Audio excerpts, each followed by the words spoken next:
നമസ്കാരം, P S സിയുടെ YouTube ചാനലിലേക്ക് ഏവർക്കും സ്വാഗതം. സുഹൃത്തുക്കളെ, നമ്മുടെ കമ്പനി ബോർഡ് LGSന് വേണ്ടി ഒരു സൂപ്പർ എക്സ്പ്രസ് ക്ലാസ് നമ്മൾ ആരംഭിച്ചിട്ടുണ്ടായിരുന്നു.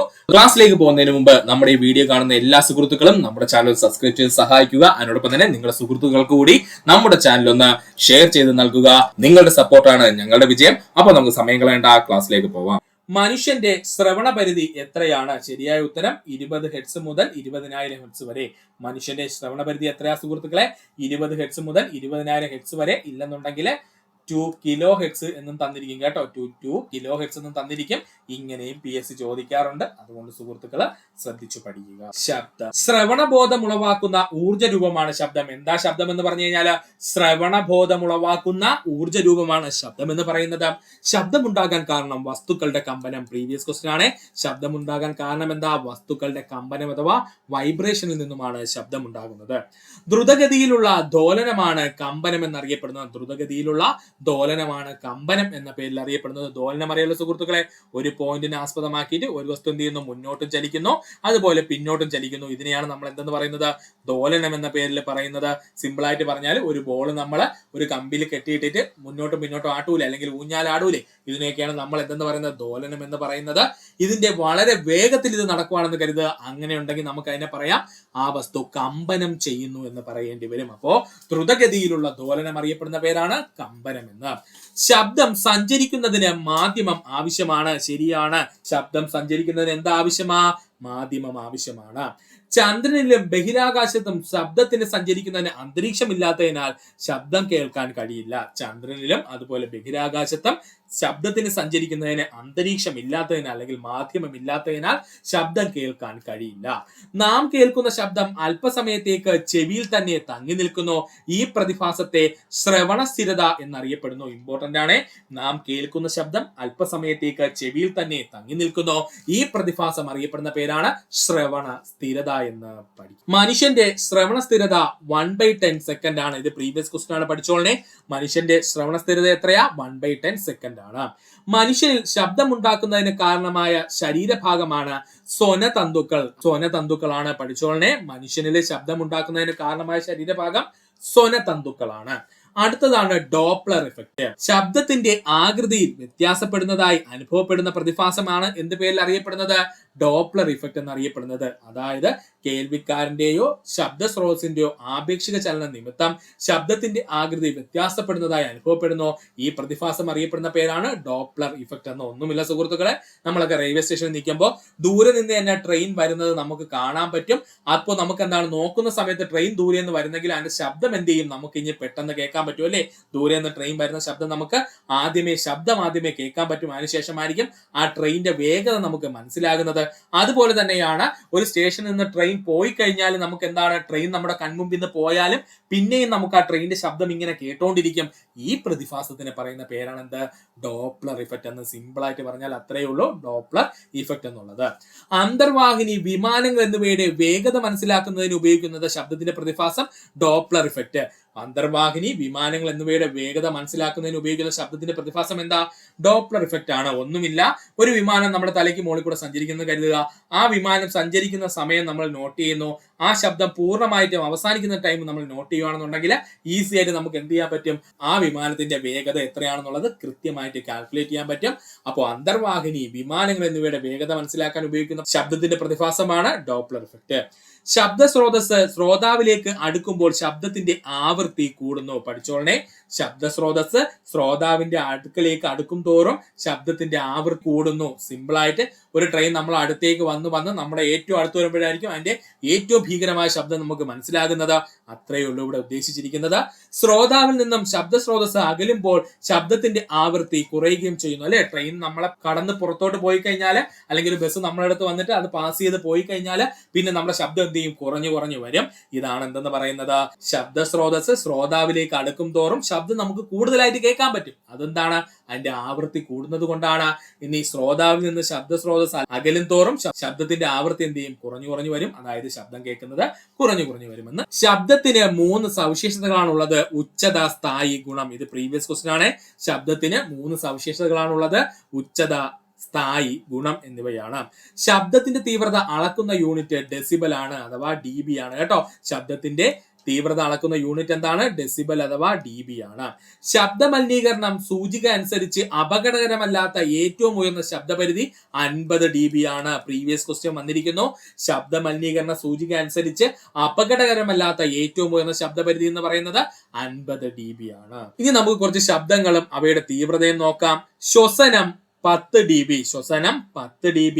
മനുഷ്യന്റെ ശബ്ദം 20 dB മുതൽ 30 dB വരെ. മനുഷ്യന്റെ ശബ്ദം 20 dB മുതൽ 30 dB വരെ. മോട്ടോർ വാഹനങ്ങളുടെ ഹോൺ 80 dB. മനസ്സിലായല്ലോ ശബ്ദ മലിനീകരണമായെന്ന?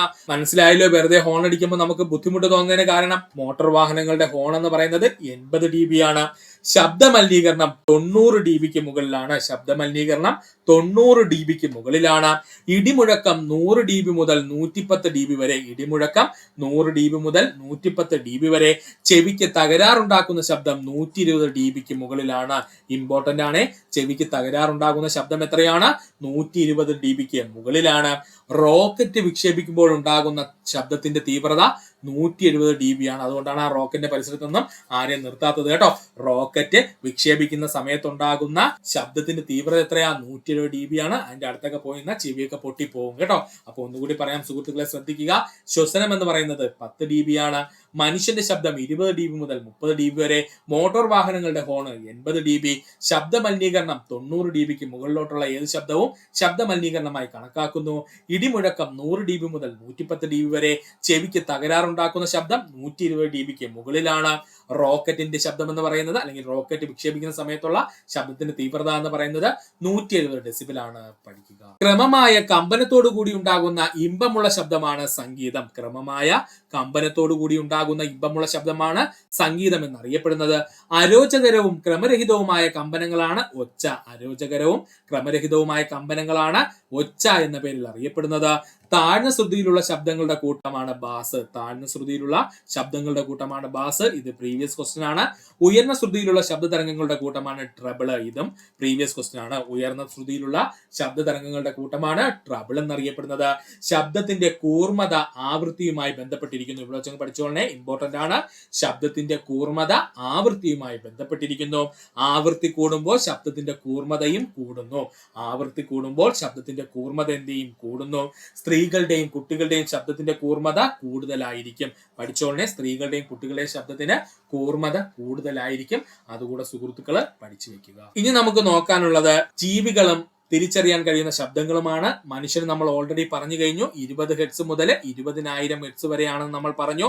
അങ്ങനെയാണെങ്കിൽ പശുവിന് 23 ഹെർട്സ് മുതൽ 12,000 ഹെർട്സ് വരെ കേൾക്കാൻ കഴിയുന്നു. പശുവിന് 23 ഹെർട്സ് മുതൽ 12,000 ഹെർട്സ് വരെയുള്ള ശബ്ദം കേൾക്കാൻ കഴിയുന്നു.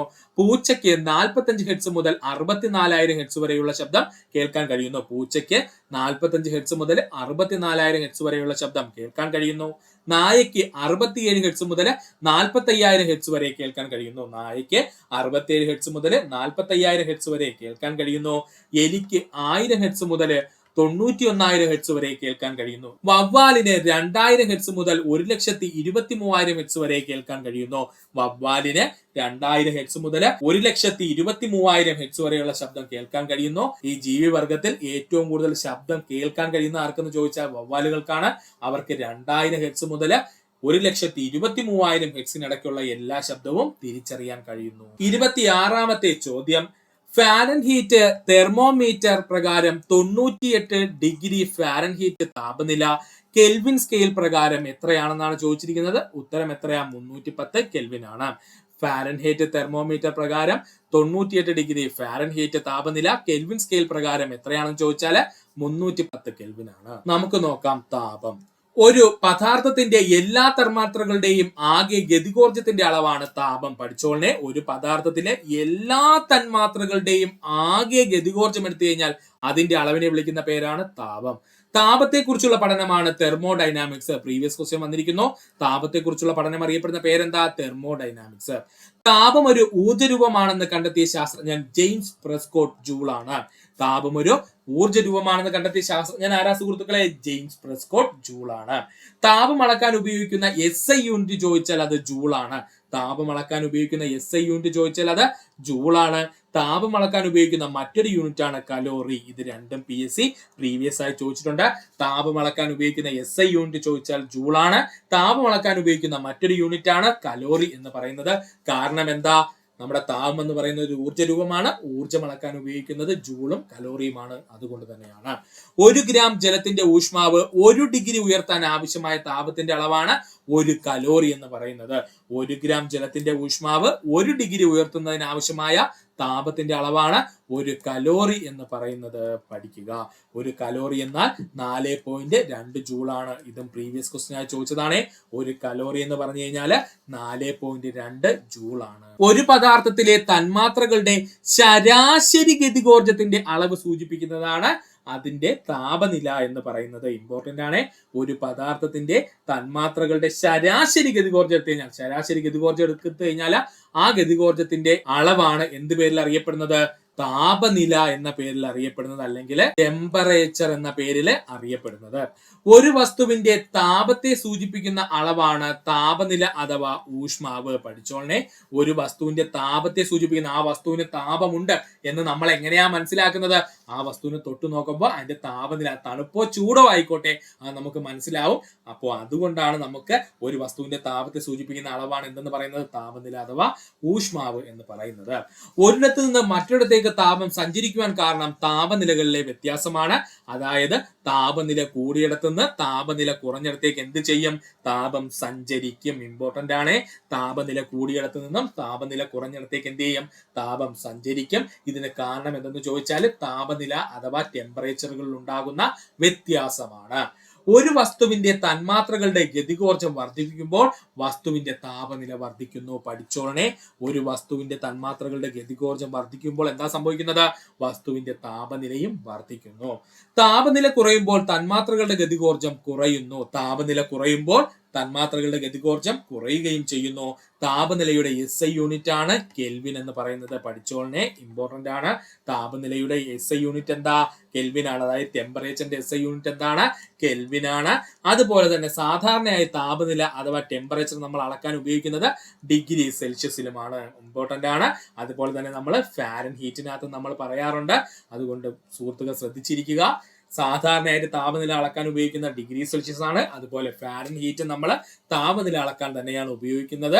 എന്നാൽ യൂണിവേഴ്സൽ ആയിട്ട് നമ്മൾ ഒരു കാൽക്കുലേഷൻ ചെയ്യുമ്പോൾ, അല്ലെങ്കിൽ ഏതെങ്കിലും ഒരു എക്സ്പെരിമെന്റ് ഒക്കെ ചെയ്യുന്ന സമയത്ത് നമ്മൾ താപനില എപ്പോഴും SI യൂണിറ്റില് ആയിട്ടുള്ള കെൽവിനിലായിരിക്കും എടുക്കുന്നത്. അതുകൊണ്ട് സുഹൃത്തുക്കളൊന്ന് പഠിച്ചു വെക്കുക. ഒരു പദാർത്ഥത്തിന്റെ എല്ലാ തന്മാത്രകളുടെയും ചലനം മുഴുവനായി നിൽക്കുന്ന ഊഷ്മാവിനെ അബ്സല്യൂട്ട് സീറോ അഥവാ സീറോ കെൽവിൻ എന്നറിയപ്പെടുന്നു. സീറോ കെൽവിൻ എന്ന് പറഞ്ഞു കഴിഞ്ഞാൽ -273.15 ഡിഗ്രി സെൽഷ്യസ് ആണ്. അല്ലെങ്കിൽ നമുക്ക് പറയാം -459.67 ഫാരൻഹീറ്റ് കേട്ടോ. അപ്പോ ഒരു സീറോ കെൽവിൻ എന്ന് പറഞ്ഞാൽ എത്രയാണ്? -273.15 ഡിഗ്രി സെൽഷ്യസ് ആണ്.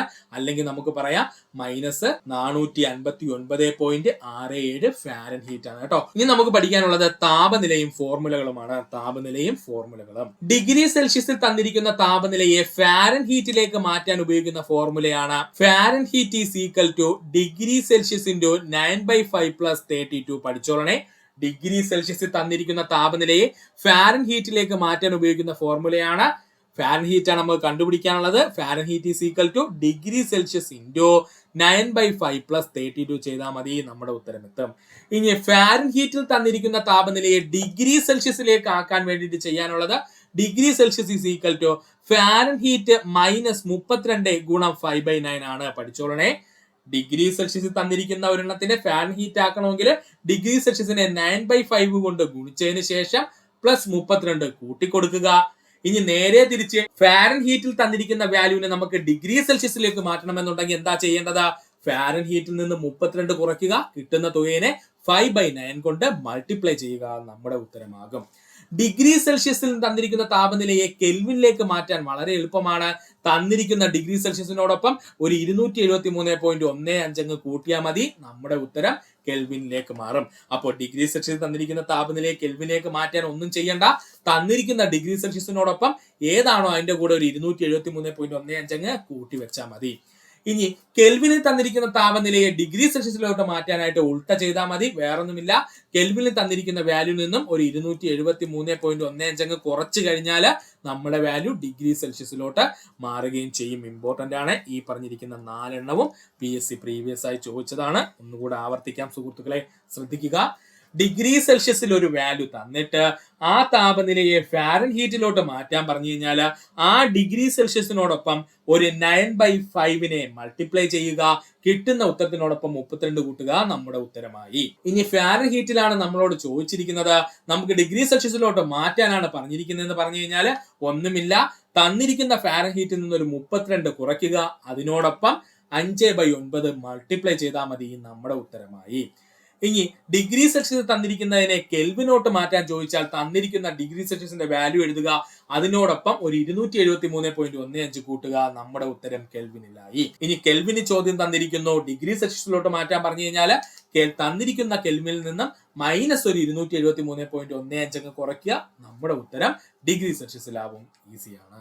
ഇനി നമ്മുടെ PSCയുടെ ചരിത്രത്തിൽ ചോദിച്ചിട്ടുള്ള പ്രധാനപ്പെട്ട ഡിഗ്രി സെൽഷ്യസ് കെൽവിൻ ഫാരൻഹീറ്റിന്റെ കൺവേർഷൻ ആണ്. ഇത്രയും നേരത്തെ പറഞ്ഞ പോയിന്റ്സ് പഠിക്കാൻ ബുദ്ധിമുട്ടുള്ള സുഹൃത്തുക്കൾ ഈ പറഞ്ഞിരിക്കുന്ന 4 പ്രധാനപ്പെട്ട ഡിഗ്രി സെൽഷ്യസുകൾ കാണാതെ പഠിച്ചു വെക്കണം.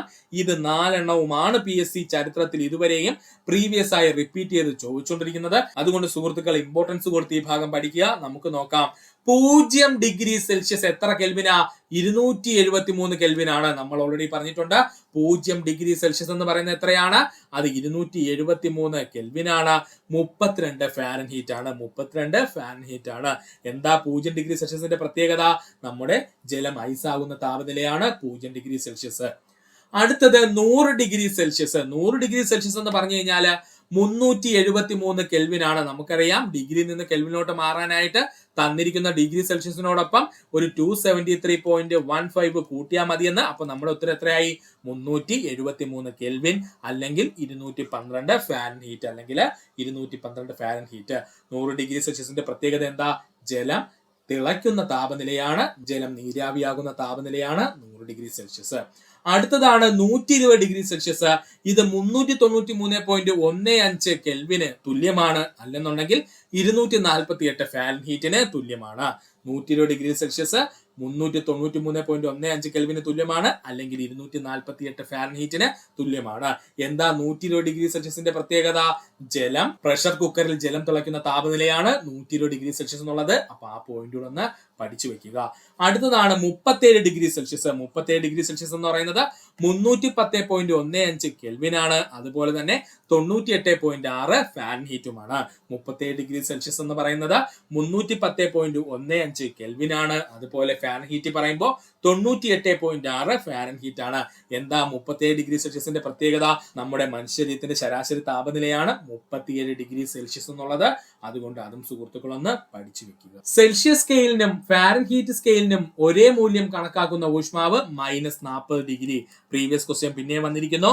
സെൽഷ്യസ് സ്കെയിലിനും ഫാരൻഹീറ്റ് സ്കെയിലിനും ഒരേ മൂല്യം കണക്കാക്കുന്ന ഊഷ്മാവ് -40 ഡിഗ്രി.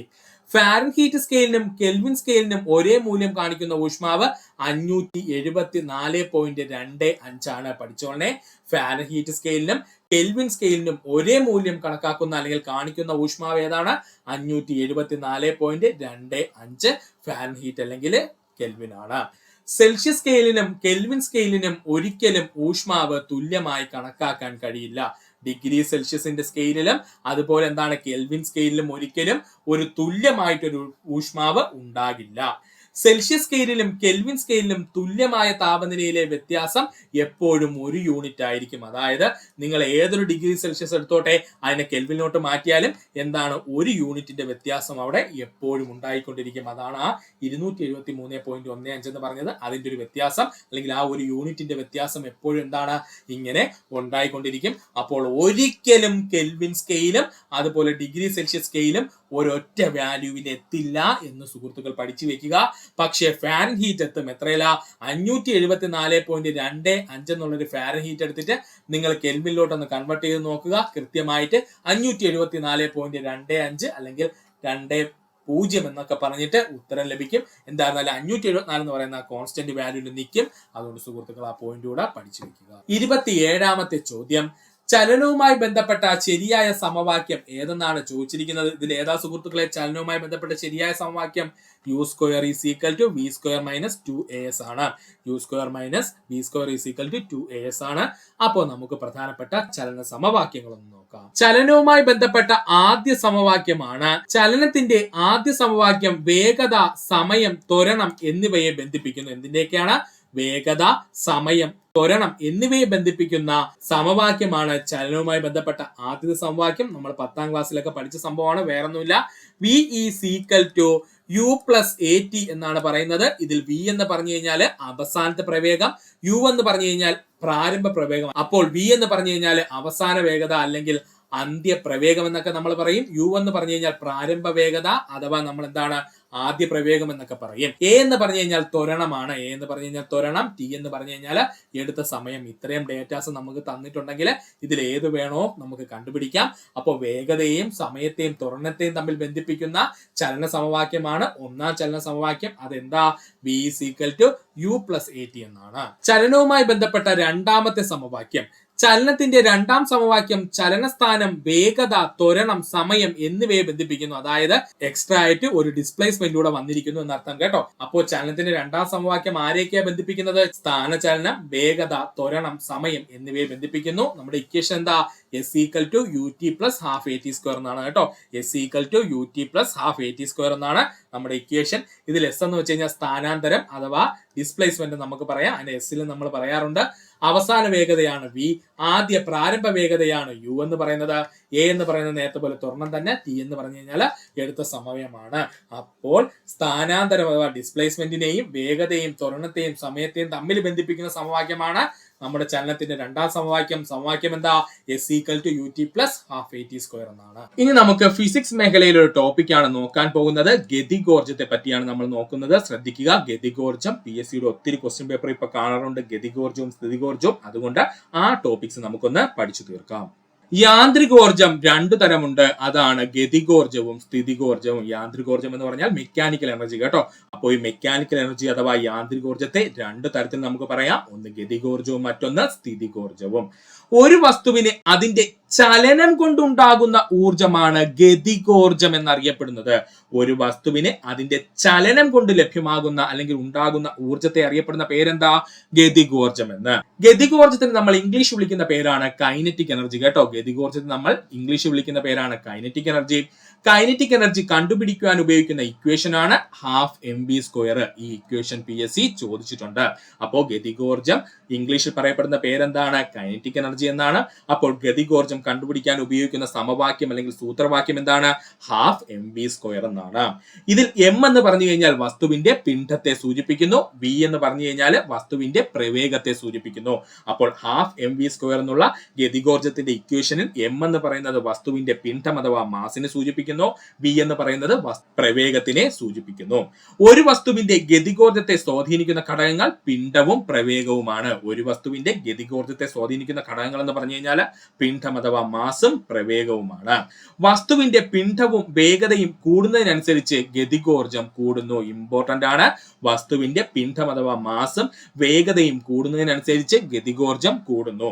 ചലിച്ചുകൊണ്ടിരിക്കുന്ന ഒരു വസ്തുവിന്റെ പ്രവേഗം ഇരട്ടിയാക്കുകയാണെങ്കിൽ അതിന്റെ ഗതികോർജം 4 ഇരട്ടിയാകും. ഒരുപാട് തവണ PSC ചോദിച്ച ക്വസ്റ്റ്യൻ ആണ്. ചലിച്ചുകൊണ്ടിരിക്കുന്ന ഒരു വസ്തുവിന്റെ പ്രവേഗം ഇരട്ടിയാക്കുകയാണെങ്കിൽ അതിന്റെ ഗതികോർജം 4 ഇരട്ടിയായിട്ട് മാറും. ഒരു വസ്തുവിലെ പ്രവൃത്തിയുടെ അളവ് വസ്തുവിന് ലഭിക്കുന്ന ഗതികോർജത്തിന് തുല്യമായിരിക്കും. ഇമ്പോർട്ടന്റ് ആണ്. ഒരു വസ്തു ചെയ്യുന്ന പ്രവൃത്തിയുടെ അളവ് എപ്പോഴും ആ വസ്തുവിന് ലഭിക്കുന്ന ഗതികോർജത്തിന് തുല്യമായിരിക്കും. ഗതികോർജം എല്ലായ്പ്പോഴും പോസിറ്റീവോ പൂജ്യമോ ആയിരിക്കും. ഈ സാധനം അങ്ങ് പഠിച്ചു വെച്ചോളണേ. ഗതികോർജം എല്ലായ്പ്പോഴും ഒന്നുകിൽ പോസിറ്റീവ് ആയിരിക്കും അല്ലെങ്കിൽ പൂജ്യമായിരിക്കും. അതായത് ഗതികോർജത്തിന് നെഗറ്റീവ് എന്ന് പറഞ്ഞൊരു വാല്യൂ ഇല്ല.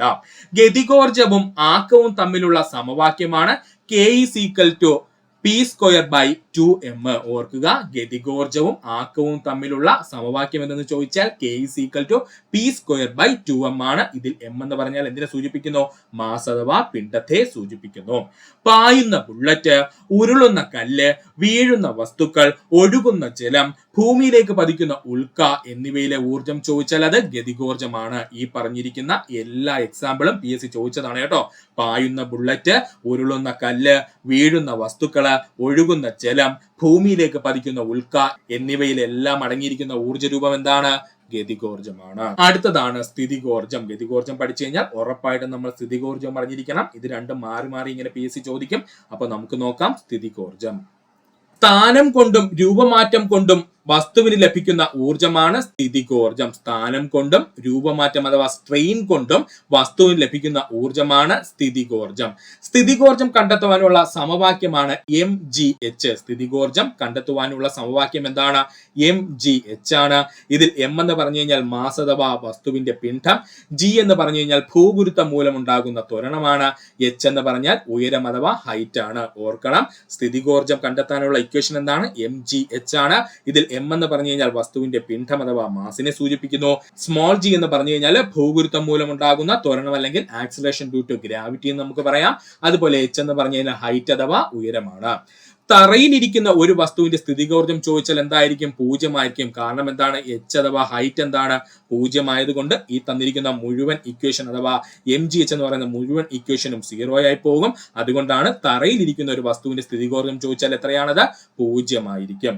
മുകളിലേക്ക് എറിയുന്ന ഒരു വസ്തുവിന്റെ ഗതികോർജം കുറയുകയും എന്നാൽ സ്ഥിതികോർജം കൂടുകയും ചെയ്യും. ഇത് സ്റ്റേറ്റ്മെന്റ് ലെവലിൽ ചോദിച്ചതാണ്. മുകളിലേക്ക് എറിയപ്പെടുന്ന ഒരു വസ്തുവിന്റെ ഗതികോർജം എന്ത് ചെയ്യും? കുറഞ്ഞു കുറഞ്ഞു വരും. എന്നാൽ സ്ഥിതികോർജം എന്ത് ചെയ്യും? കൂടി വരും. കാരണം എന്താ? മുകളിലേക്ക് പോകും തോറും വേഗത അഥവാ പ്രവേഗം എന്ന് പറയുന്ന സംഭവം എന്ത് ചെയ്യും? കുറഞ്ഞു വരും. അതുകൊണ്ട് തന്നെ നമ്മുടെ കൈനറ്റിക് എനർജി അഥവാ ഗതികോർജം കുറയുന്നു. എന്നാൽ നേരെ തിരിച്ച് സ്ഥിതികോർജത്തിന്റെ അവസ്ഥയിൽ എന്താ വരുന്നത്? എച്ചിന്റെ വാല്യൂ ഹൈറ്റ് എന്ത് ചെയ്യും? മുകളിലേക്ക് എറിയുമ്പോൾ കൂടിക്കൊണ്ടിരിക്കും. അതുകൊണ്ട് സ്ഥിതികോർജം എന്ത് ചെയ്യും? കൂടി വരികയും ചെയ്യും. ഉയരം കൂടുന്നതിനനുസരിച്ച് വസ്തുവിൽ ചെയ്യപ്പെടുന്ന പ്രവൃത്തിയുടെ അളവും വസ്തുവിന്റെ സ്ഥിതികോർജവും കൂടുന്നു. ഇമ്പോർട്ടന്റ് ആണ്. ഉയരം കൂടുന്നതിനനുസരിച്ച് വസ്തുവിൽ ചെയ്യപ്പെടുന്ന പ്രവൃത്തിയുടെ അളവും വസ്തുവിന്റെ സ്ഥിതികോർജവും കൂടുന്നു. കാരണം എന്താണ്? h അഥവാ ഹൈറ്റ് കൂടുന്നത് കൊണ്ടാണ്. ജലസംഭരണിയിൽ ശേഖരിച്ചിരിക്കുന്ന ജലത്തിന്റെ ലഭ്യമാകുന്ന ഊർജം സ്ഥിതികോർജം. ഒരുപാട് തവണ PSC പ്രീവിയസ് ആയി ചോദിച്ച ക്വസ്റ്റ്യൻ ആണ്. ജലസംഭരണിയിൽ ശേഖരിച്ചു വെച്ചിരിക്കുന്ന ജലത്തിന് ലഭ്യമാകുന്ന ഊർജം എന്താണ്? സ്ഥിതികോർജമാണ്. രൂപമാറ്റം കാരണം വസ്തുക്കൾക്ക് ലഭ്യമാകുന്ന സ്ഥിതികോർജത്തിന് ഉദാഹരണങ്ങളാണ് സ്പ്രിങ് അമർത്തുകയോ വലിക്കുകയോ ചെയ്യുന്നത്, കുലച്ചു വെച്ച വില്ല്, വലിച്ചു നിർത്തിയിരിക്കുന്ന റബ്ബർ ബാൻഡ്. ഇത് മൂന്നും PSC ചോദിച്ചിട്ടുണ്ട്. ഇമ്പോർട്ടന്റ് ആണ്. രൂപമാറ്റം അഥവാ സ്ട്രെയിൻ കാരണം വസ്തുക്കൾക്ക് ലഭ്യമാകുന്ന സ്ഥിതികോർജത്തിന് ഉദാഹരണം ചോദിച്ചു കഴിഞ്ഞാൽ സ്പ്രിങ് അമർത്തുകയോ വലിക്കുകയോ ചെയ്യുമ്പോൾ, കുലച്ചു വെച്ചിരിക്കുന്ന വില്ല്, അതുപോലെ വലിച്ചു നിർത്തിയിരിക്കുന്ന റബ്ബർ ബാൻഡ്. ഇത് മൂന്നും മറക്കാതെ പഠിക്കുക. സുഹൃത്തുക്കളെ, അടുത്തതായി നമുക്ക് നോക്കാനുള്ളതാണ് റിമോട്ട് സെൻസിങ് അല്ലെങ്കിൽ വിദൂര സംവേദനം എന്ന് പറയുന്നത്. ഇപ്പോഴത്തെ PSCയുടെ മെയിൻ ടോപ്പിക് ആയിട്ട് വന്നിരിക്കുന്ന ഒരു പോയിന്റ് ആണ്. അതുകൊണ്ട് നമ്മൾ വ്യക്തമായിട്ട് ഇത് പഠിക്കണം. വിദൂര സംവേദനത്തിൽ നമ്മളിവിടെ പഠിക്കാൻ പോകുന്നത് PSC ഏറ്റവും കൂടുതൽ ചോദിക്കുന്ന ഉപഗ്രഹ വിദൂര സംവേദനമാണ് കേട്ടോ. വിദൂര സംവേദനത്തിൽ നമ്മളിവിടെ പഠിക്കാൻ പോകുന്നത് ഉപഗ്രഹ വിദൂര സംവേദനം എന്ന് പറയുന്ന ടോപ്പിക്കാണ്. ഇതാണ് PSC ഏറ്റവും കൂടുതൽ എടുത്ത് ചോദിക്കുകയും ചെയ്യുന്നത്. അതുകൊണ്ടാണ് ഇവനെ നമ്മൾ ആദ്യം പഠിക്കുന്നത് കേട്ടോ സുഹൃത്തുക്കളെ. നമുക്കൊന്ന് നോക്കാം. കൃത്രിമ ഉപഗ്രഹങ്ങൾ ഘടിപ്പിച്ചിരിക്കുന്ന സെൻസറുകൾ അഥവാ സംവേദങ്ങൾ വഴി വിവരശേഖരണം നടത്തുന്ന പ്രക്രിയയാണ് ഉപഗ്രഹ വിദൂര സംവേദനം എന്നറിയപ്പെടുന്നത്. എന്താണ് ഉപഗ്രഹ വിദൂര സംവേദനം എന്ന് ചോദിച്ചാൽ, കൃത്രിമോപഗ്രഹങ്ങൾ ഘടിപ്പിച്ചിരിക്കുന്ന സെൻസറുകൾ അഥവാ സംവേദങ്ങൾ വഴി വിവരശേഖരണം നടത്തുന്ന പ്രക്രിയ അറിയപ്പെടുന്ന പേരാണ് ഉപഗ്രഹ വിദൂര സംവേദനം. കൃത്രിമോപഗ്രഹങ്ങളെ നമുക്ക് പ്രധാനമായും രണ്ടായി തരംതിരിക്കാം. ഒന്നാമത്തതാണ് സുസ്ഥിര കൃത്രിമോപഗ്രഹങ്ങളും അതുപോലെ സൗരസ്ഥിത കൃത്രിമോപഗ്രഹങ്ങളും. അപ്പൊ കൃത്രിമോപഗ്രഹങ്ങളെ നമുക്ക് എത്രയായി തരംതിരിക്കാം? രണ്ടായിട്ട് തരംതിരിക്കാം. ഒന്നാണ് സുസ്ഥിര കൃത്രിമ ഉപഗ്രഹങ്ങളും, രണ്ടാമത്തെ എന്താണ്? സൗരസ്ഥിര കൃത്രിമ ഉപഗ്രഹങ്ങളും. നമുക്ക് നോക്കാം ഇവന്മാരുടെ പ്രത്യേകതയും അല്ലെങ്കിൽ വ്യത്യാസം എന്നുള്ളത് നമുക്കൊന്ന് നോക്കാം സുഹൃത്തുക്കളെ. ആദ്യമായിട്ട് നമ്മൾ നോക്കാൻ പോകുന്നത് സുസ്ഥിര കൃത്രിമ ഉപഗ്രഹങ്ങളുടെ പ്രത്യേകതയാണ്. സുസ്ഥിര കൃത്രിമ ഉപഗ്രഹങ്ങളുടെ പ്രത്യേകതയാണ്. നമുക്ക് നോക്കാം എന്തൊക്കെയാണെന്നുള്ളത്. ഭൂമിയുടെ ഭ്രമണത്തിനോടൊപ്പം സഞ്ചരിക്കുന്ന ഉപഗ്രഹങ്ങളാണ് സുസ്ഥിര കൃത്രിമ ഉപഗ്രഹങ്ങൾ എന്നറിയപ്പെടുന്നത്. ഭൂമിയുടെ ഭ്രമണത്തിനോടൊപ്പം, ഭൂമിയുടെ ഭ്രമണം അല്ലെങ്കിൽ ഭൂമിയുടെ കറക്കത്തിനോടൊപ്പം അതേ വേഗതയിൽ സഞ്ചരിക്കുന്ന ഉപഗ്രഹങ്ങൾ അറിയപ്പെടുന്ന പേരാണ് സുസ്ഥിര കൃത്രിമ ഉപഗ്രഹങ്ങൾ എന്ന് പറഞ്ഞു കഴിഞ്ഞാൽ. സുസ്ഥിര കൃത്രിമ ഉപഗ്രഹങ്ങളുടെ സഞ്ചാരപഥം ഭൂമിയിൽ നിന്ന് ഏകദേശം 36,000 കിലോമീറ്റർ ഉയരത്തിലായിരിക്കും. ഇത് PSC പ്രീവിയസ് ആയി ചോദിച്ചിട്ടുള്ളതാണ്. അതുകൊണ്ട് പഠിക്കുക. സുസ്ഥിര കൃത്രിമോപഗ്രഹങ്ങളുടെ സഞ്ചാരപഥം എന്ന് പറയുന്നത് ഭൂമിയിൽ നിന്ന് ഏകദേശം 36,000 കിലോമീറ്റർ ഉയരത്തിലായിരിക്കും. സുസ്ഥിര കൃത്രിമോപഗ്രഹങ്ങൾക്ക് ഭൂമിയുടെ 1/3 ഭാഗം എപ്പോഴും നിരീക്ഷണ പരിധിക്കുള്ളിൽ വരുന്നു. ഇതും പഠിച്ചോളെ. സുസ്ഥിര കൃത്രിമോപഗ്രഹങ്ങൾക്ക് ഭൂമിയുടെ 1/3 ഭാഗം എപ്പോഴും നിരീക്ഷണ പരിധിക്കുള്ളിൽ വരുന്നു. ഭൂമിയുടെ ഭ്രമണ വേഗതയ്ക്ക് തുല്യമായ വേഗതയിൽ സഞ്ചരിക്കുന്നതിനാൽ സുസ്ഥിര കൃത്രിമോപഗ്രഹങ്ങൾക്ക് ഭൂമിയിലെ ഒരു പ്രദേശത്തെ എല്ലായ്പ്പോഴും അഭിമുഖീകരിച്ച് നിലകൊള്ളുവാൻ കഴിയുന്നു. അതായത് ഒന്നുമില്ല സുഹൃത്തുക്കളെ, ഇപ്പൊ നമ്മുടെ ഇന്ത്യ എന്ന് പറയുന്നത് ഒരു ചാര ഉപഗ്രഹം ഇന്ത്യ വിക്ഷേപിച്ചു എന്ന് കരുതുക. ഇന്ത്യയുടെ സെക്യൂരിറ്റിയുടെ ഭാഗമായിട്ട് നമ്മൾ എന്ത് ചെയ്യുന്നു, നമ്മുടെ ഇന്ത്യയുടെ ബോർഡർ എല്ലാം നന്നായിട്ട് മനസ്സിലാക്കാൻ വേണ്ടിയിട്ട് നമ്മൾ ഒരു ഉപഗ്രഹം വിക്ഷേപിക്കുന്നു എന്ന് കരുതുക. അപ്പൊ ഇവിടെ എന്താ സുഹൃത്തുക്കളെ സംഭവിക്കുന്നത് വെച്ചാൽ ഒന്നുമില്ല. നമ്മുടെ ഇന്ത്യ എന്ന് പറയുന്ന രാജ്യം നമ്മുടെ അതിർത്തികൾ സംരക്ഷിക്കുന്നതിന് വേണ്ടിയിട്ട് നമ്മളൊരു കൃത്രിമോപഗ്രഹം വിക്ഷേപിച്ചു എന്ന് കരുതുക. അപ്പോൾ ഉറപ്പായിട്ട് ആ കൃത്രിമോപഗ്രഹം എന്ത് ചെയ്യണം, നമ്മുടെ ഇന്ത്യ എന്ന് പറയുന്ന രാജ്യത്തെ എപ്പോഴും നോക്കിക്കൊണ്ടിരിക്കണ്ടേ, അല്ലെങ്കിൽ അഭിമുഖീകരിച്ച് തന്നെ നിൽക്കണ്ടേ. അല്ലാതെ ആ കൃത്രിമോപഗ്രഹം അതിന്റെ വഴിക്ക് അങ്ങ് പോയ കാര്യമുണ്ടോ? ഇല്ല. അപ്പൊ അത്തരത്തിലുള്ള കൃത്രിമോപഗ്രഹങ്ങൾ എപ്പോഴും സുസ്ഥിര കൃത്രിമോപഗ്രഹങ്ങളായിരിക്കും. കാരണം അവരെന്ത് ചെയ്യും, ഭൂമിയുടെ അതേ വേഗത്തിൽ എന്ത് ചെയ്യും, കറങ്ങിക്കൊണ്ടിരിക്കും. അപ്പോൾ ഒരു പ്രത്യേക സ്ഥലത്തിനെ മാത്രം ഫോക്കസ് ചെയ്ത് അവരെന്ത് ചെയ്യും, പ്രവർത്തിക്കുകയും ചെയ്യും. ഓക്കെയാണേ. സുസ്ഥിര കൃത്രിമോപഗ്രഹങ്ങൾ ഒരു പ്രദേശത്തിന്റെ സ്ഥിര വിവരശേഖരണത്തിന് സഹായിക്കുന്നു. അതാണ് നേരത്തെ ഞാൻ പറഞ്ഞത്. സുസ്ഥിര കൃത്രിമോപഗ്രഹങ്ങൾ ഒരു പ്രദേശത്തിന്റെ സ്ഥിരമായ വിവരശേഖരണത്തിന് സഹായിക്കുന്നു. വാർത്താവിനിമയത്തിനും ദിനാന്തരീക്ഷ സ്ഥിതി മനസ്സിലാക്കാനും സുസ്ഥിര കൃത്രിമോപഗ്രഹങ്ങൾ നമ്മൾ ഉപയോഗിക്കുന്നു. വാർത്താവിനിമയത്തിനും അതുപോലെ ദിനാന്തരീക്ഷ സ്ഥിതി മനസ്സിലാക്കാനും സുസ്ഥിര കൃത്രിമോപഗ്രഹങ്ങൾ നമ്മൾ ഉപയോഗിക്കുന്നു. ഇന്ത്യയുടെ ഇൻസാറ്റ് ഉപഗ്രഹങ്ങൾ സുസ്ഥിര കൃത്രിമോപഗ്രഹങ്ങൾക്ക് ഉദാഹരണമാണ്. പഠിച്ചോളനെ. ഇന്ത്യയുടെ ഇൻസാറ്റ് ഉപഗ്രഹങ്ങൾ എന്ന് പറയുന്നത് സുസ്ഥിര കൃത്രിമോപഗ്രഹങ്ങൾക്ക് ഉദാഹരണമാണ്. പഠിക്കുക. ഒന്നുകൂടി പറയാം സുഹൃത്തുക്കളെ, ശ്രദ്ധിച്ചിരിക്കുക. ഭൂമിയുടെ ഭ്രമണത്തിനോടൊപ്പം സഞ്ചരിക്കുന്ന ഉപഗ്രഹങ്ങളാണ് സുസ്ഥിര കൃത്രിമോപഗ്രഹങ്ങൾ എന്ന് പറയുന്നത്. സുസ്ഥിര കൃത്രിമോപഗ്രഹങ്ങൾക്ക് സഞ്ചാരപഥം ഭൂമിയിൽ നിന്ന് ഏകദേശം 36,000 കിലോമീറ്റർ ഉയരത്തിലായിരിക്കും. സുസ്ഥിര കൃത്രിമോപഗ്രഹങ്ങൾക്ക് ഭൂമിയുടെ 1/3 ഭാഗവും എപ്പോഴും നിരീക്ഷണ പരിധിക്കുള്ളിൽ വരുന്നു. ഭൂമിയുടെ ഭ്രമണവേഗതയ്ക്ക് തുല്യമായ വേഗതയിൽ സഞ്ചരിക്കുന്നതിനാൽ സുസ്ഥിര കൃത്രിമോപഗ്രഹങ്ങൾക്ക് ഭൂമിയിലെ ഒരു പ്രദേശത്തെ എല്ലായ്പ്പോഴും അഭിമുഖീകരിച്ച് നിലകൊള്ളുവാൻ കഴിയുന്നു. സുസ്ഥിര കൃത്രിമോപഗ്രഹങ്ങൾ ഒരു പ്രദേശത്തിന്റെ സ്ഥിരമായ വിവരശേഖരണത്തിന് സഹായിക്കുന്നു. വാർത്താവിനിമയത്തിനും ദിനാന്തരീക്ഷ സ്ഥിതി മനസ്സിലാക്കാനും സുസ്ഥിര കൃത്രിമോപഗ്രഹങ്ങൾ ഉപയോഗിക്കാറുണ്ട്. ഇന്ത്യയുടെ ഇൻസാറ്റ് ഉപഗ്രഹങ്ങള് സുസ്ഥിര കൃത്രിമോപഗ്രഹങ്ങൾക്ക് ഉദാഹരണമാണ്. പഠിക്കുക. അടുത്തതായി നമ്മൾ പഠിക്കാൻ പോകുന്നതാണ് സൗരസ്ഥിത കൃത്രിമ ഉപഗ്രഹങ്ങൾ. എന്താണ് സൗരസ്ഥിത കൃത്രിമ ഉപഗ്രഹങ്ങൾ?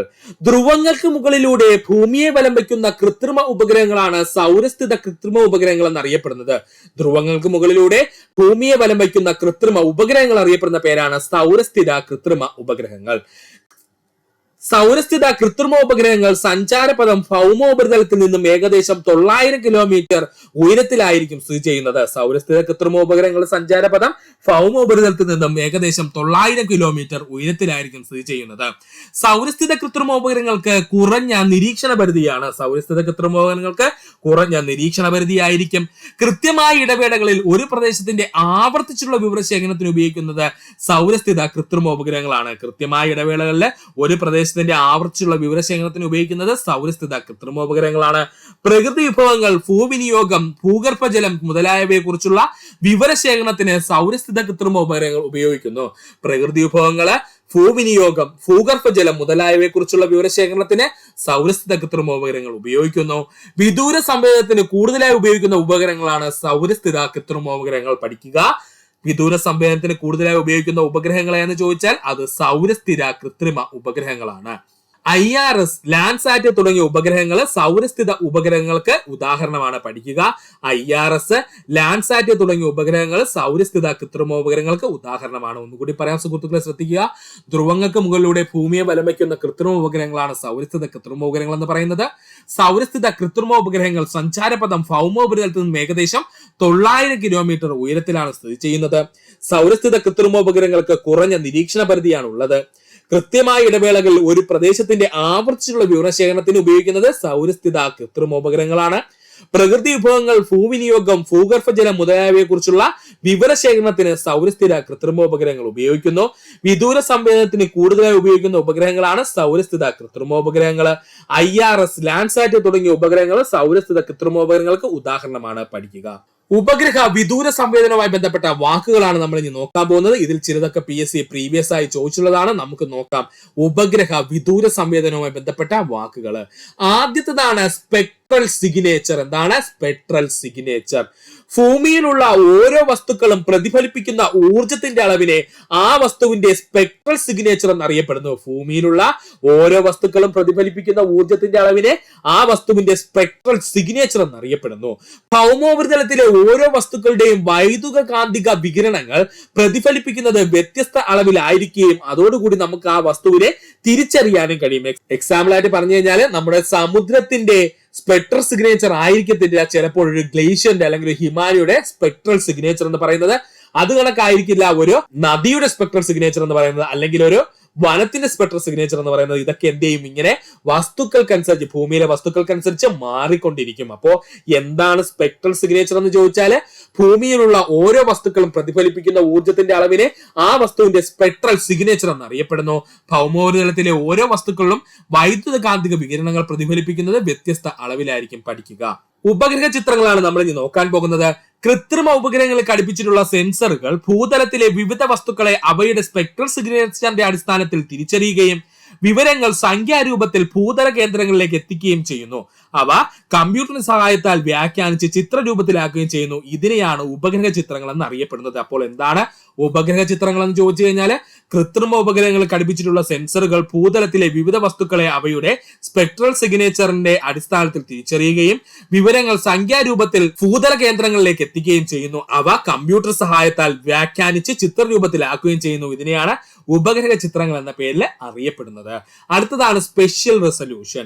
ഉപഗ്രഹങ്ങളിൽ ഘടിപ്പിച്ചിരിക്കുന്ന സെൻസറുകൾ തിരിച്ചറിയാൻ സാധിക്കുന്ന ഭൂതലത്തിലെ ഏറ്റവും ചെറിയ വസ്തുവിനെയാണ് അല്ലെങ്കിൽ വസ്തുവിന്റെ വലിപ്പത്തെയാണ് നമ്മൾ സ്പെഷ്യൽ റെസൊല്യൂഷൻ എന്ന പേരിൽ അറിയപ്പെടുന്നത്. അപ്പൊ എന്താണ് സ്പെഷ്യൽ റെസൊല്യൂഷൻ എന്ന് പറഞ്ഞു കഴിഞ്ഞാൽ ഉപഗ്രഹങ്ങളിൽ ഘടിപ്പിച്ചിരിക്കുന്ന സെൻസറുകൾ തിരിച്ചറിയാൻ സാധിക്കുന്ന ഭൂതലത്തിലെ ഏറ്റവും ചെറിയ വസ്തുവിനെയാണ് അല്ലെങ്കിൽ വസ്തുവിന്റെ വലിപ്പത്തെയാണ് നമ്മൾ സ്പെഷ്യൽ റെസൊല്യൂഷൻ എന്ന് പറയുന്നത്. പഠിക്കുക. മൂന്നാമത്തെ ചോദ്യം, ആകാശത്തിന്റെ നീല നിറത്തിന് കാരണമായ പ്രതിഭാസത്തിന്റെ പേരെന്താണ്? നമുക്ക് എല്ലാവർക്കും അറിയാം, ഓപ്ഷൻ ബി വിസരണമാണ്. ആകാശത്തിന്റെ നീല നിറത്തിന് കാരണമായ പ്രതിഭാസത്തിന്റെ പേരെന്താ?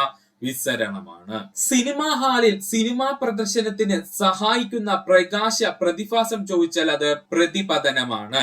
സിനിമാ ഹാളിൽ സിനിമാ പ്രദർശനത്തിന് സഹായിക്കുന്ന പ്രകാശ പ്രതിഭാസം ഏതാണ്? പ്രതിപതനമാണ്. മിനുസമുള്ള വസ്തുക്കളിൽ പ്രകാശം ക്രമമായി പ്രതിപദിക്കുന്ന പ്രതിഭാസം അറിയപ്പെടുന്ന പേരാണ് ക്രമ പ്രതിപതനം. മിനുസമുള്ള വസ്തുക്കളിൽ പ്രകാശം ക്രമമായിട്ട് പ്രതിപദിക്കുന്ന പ്രതിഭാസം അറിയപ്പെടുന്ന പേരാണ് ക്രമ പ്രതിപതനം. ജലം നിറച്ച ഗ്ലാസിന് അടിയിൽ വെച്ചിരിക്കുന്ന നാണയം അല്പം ഉയർന്നു നിൽക്കുന്നതായി തോന്നാൻ കാരണം അപവർത്തനമാണ്. ജലം നിറച്ച ഗ്ലാസിനടിയിൽ വെച്ചിരിക്കുന്ന നാണയം അല്പം ഉയർന്നു നിൽക്കുന്നതായി തോന്നുവാൻ കാരണം എന്താണ്? അത് അപവർത്തനമാണ്. ഇതുപോലെ തന്നെയാണ് നിശ്ചലമായ നദിയുടെ അടിയിലേക്ക് നോക്കുമ്പോൾ നദിയുടെ അടിത്തട്ട് മുകളിലേക്ക് ഉയർന്നതായി തോന്നുവാൻ കാരണം എന്താണ്? അപവർത്തനമാണ്. ജലത്തിൽ താഴ്ത്തി വെച്ചിരിക്കുന്ന ഒരു കമ്പ് വളഞ്ഞിരിക്കുന്നതായി തോന്നുവാൻ കാരണം അപവർത്തനം. ജലത്തിൽ താഴ്ത്തി വെച്ചിരിക്കുന്ന ഒരു കമ്പ് വളഞ്ഞിരിക്കുന്നതായി തോന്നുവാൻ കാരണം ചോദിച്ചാൽ അപവർത്തനമാണ്. കമ്പിന്റെ സ്ഥാനത്ത് PSC സ്കെയിൽ ചോദിച്ചു കഴിഞ്ഞാലും ഒന്ന് തന്നെയാണ് ഉത്തരം. അപ്പോൾ ജലത്തിനടിയിൽ താഴ്ത്തി വെച്ചിരിക്കുന്ന ഒരു കമ്പാവട്ടെ ഒരു സ്കെയിൽ ആവട്ടെ അത് വളഞ്ഞതായി തോന്നുവാൻ കാരണം ചോദിച്ചാൽ അത് അപവർത്തനമാണ്. പ്രകാശ പ്രകീർണനം ഉണ്ടാകാൻ കാരണമായ പ്രകാശ പ്രതിഭാസം എന്ന് ചോദിച്ചാൽ അത് അപവർത്തനമാണ്. ഇമ്പോർട്ടന്റ് ആണ്. പ്രകാശ പ്രകീർണനം ഉണ്ടാകാൻ കാരണമായ പ്രകാശ പ്രതിഭാസം എന്ന് ചോദിച്ചാൽ അത് അപവർത്തനമാണ്. മരുഭൂമികളിൽ മരീചിക എന്ന പ്രതിഭാസം ഉണ്ടാകാൻ കാരണം പൂർണ്ണാന്തര പ്രതിഫലനമാണ്. മരുഭൂമികളിൽ മരീചിക അഥവാ മിറാജ് എന്ന പ്രതിഭാസം ഉണ്ടാകുന്നതിന് കാരണം ചോദിച്ചാൽ അത് പൂർണ്ണാന്തര പ്രതിഫലനമാണ്. തെറ്റിക്കല്ലേ. മരുഭൂമികളിൽ മരീചിക അഥവാ മിറാജ് എന്ന പ്രതിഭാസം ഉണ്ടാകുന്നതിന് കാരണം ചോദിച്ചാൽ അത് പൂർണ്ണാന്തര പ്രതിഫലനമാണ്. ഒപ്റ്റിക്കൽ ഫൈബറുകളുടെ പ്രവർത്തന തത്വം പൂർണ്ണാന്തര പ്രതിഫലനം. ഒപ്റ്റിക്കൽ ഫൈബറുകളുടെ പ്രവർത്തന തത്വം പൂർണ്ണാന്തര പ്രതിഫലനമാണ്. എൻഡോസ്കോപ്പിയിൽ ഉപയോഗിക്കുന്ന പ്രകാശത്തിന്റെ പ്രതിഭാസം ചോദിച്ചാൽ അത് പൂർണ്ണാന്തര പ്രതിഫലനമാണ്. എൻഡോസ്കോപ്പിയിൽ ഉപയോഗിക്കുന്ന പ്രകാശത്തിന്റെ പ്രതിഭാസം ചോദിച്ചു കഴിഞ്ഞാൽ അത് പൂർണ്ണാന്തര പ്രതിഫലനമാണ്. മെഡിറ്ററേനിയൻ കടൽ തീരങ്ങളിൽ കാണപ്പെടുന്ന ഒപ്റ്റിക്കൽ ലൂമിങ്ങിന് കാരണം പൂർണ്ണാന്തര പ്രതിഫലനമാണ്. മെഡിറ്ററേനിയൻ കടൽ തീരങ്ങളിൽ കാണപ്പെടുന്ന ഒപ്റ്റിക്കൽ ലൂമിംഗ് കാരണം ചോദിച്ചാൽ അത് പൂർണ്ണാന്തര പ്രതിഫലനമാണ്. വജ്രത്തിന്റെ തിളക്കത്തിനു കാരണം പൂർണ്ണാന്തര പ്രതിഫലനമാണ്. വജ്രത്തിന്റെ തിളക്കത്തിന് കാരണം എന്താ? പൂർണ്ണാന്തര പ്രതിഫലനമാണ്. സൂര്യപ്രകാശം അതിന്റെ 7 ഘടകവർണ്ണങ്ങളായി മാറുന്ന പ്രതിഭാസമാണ് പ്രകീർണനം എന്ന് പറഞ്ഞത്. പ്രകീർണനം ഉണ്ടാവാൻ കാരണമായ പ്രകാശ പ്രതിഭാസം എന്ന് ചോദിച്ചാൽ അത് അപവർത്തനമാണ്. തെറ്റിപ്പോവരുത്. സൂര്യപ്രകാശം അതിലെ 7 ഘടകവർണ്ണങ്ങളായി മാറുന്ന പ്രതിഭാസം ചോദിച്ചാൽ അത് പ്രകീർണനമാണ്. ഇനി പ്രകീർണനം എന്ന പ്രതിഭാസം ഉണ്ടാകാൻ കാരണമായ പ്രകാശ പ്രതിഭാസം ഏതെന്ന് ചോദിച്ചു കഴിഞ്ഞാൽ ഏതാണത്? അത് അപവർത്തനമാണ്. നിഴലുകൾ ക്രമരഹിതമായി കാണുവാൻ കാരണം ഡിഫ്രാക്ഷൻ ആണ്. നിഴലുകൾ ക്രമരഹിതമായി കാണുവാൻ കാരണം ഡിഫ്രാക്ഷൻ ആണ്. സൂര്യന് ചുറ്റും വലയം കാണപ്പെടുവാൻ കാരണം ഡിഫ്രാക്ഷൻ ആണ്. സൂര്യന് ചുറ്റും വലയം കാണപ്പെടുവാൻ കാരണം എന്താണ്? ഡിഫ്രാക്ഷൻ ആണ്.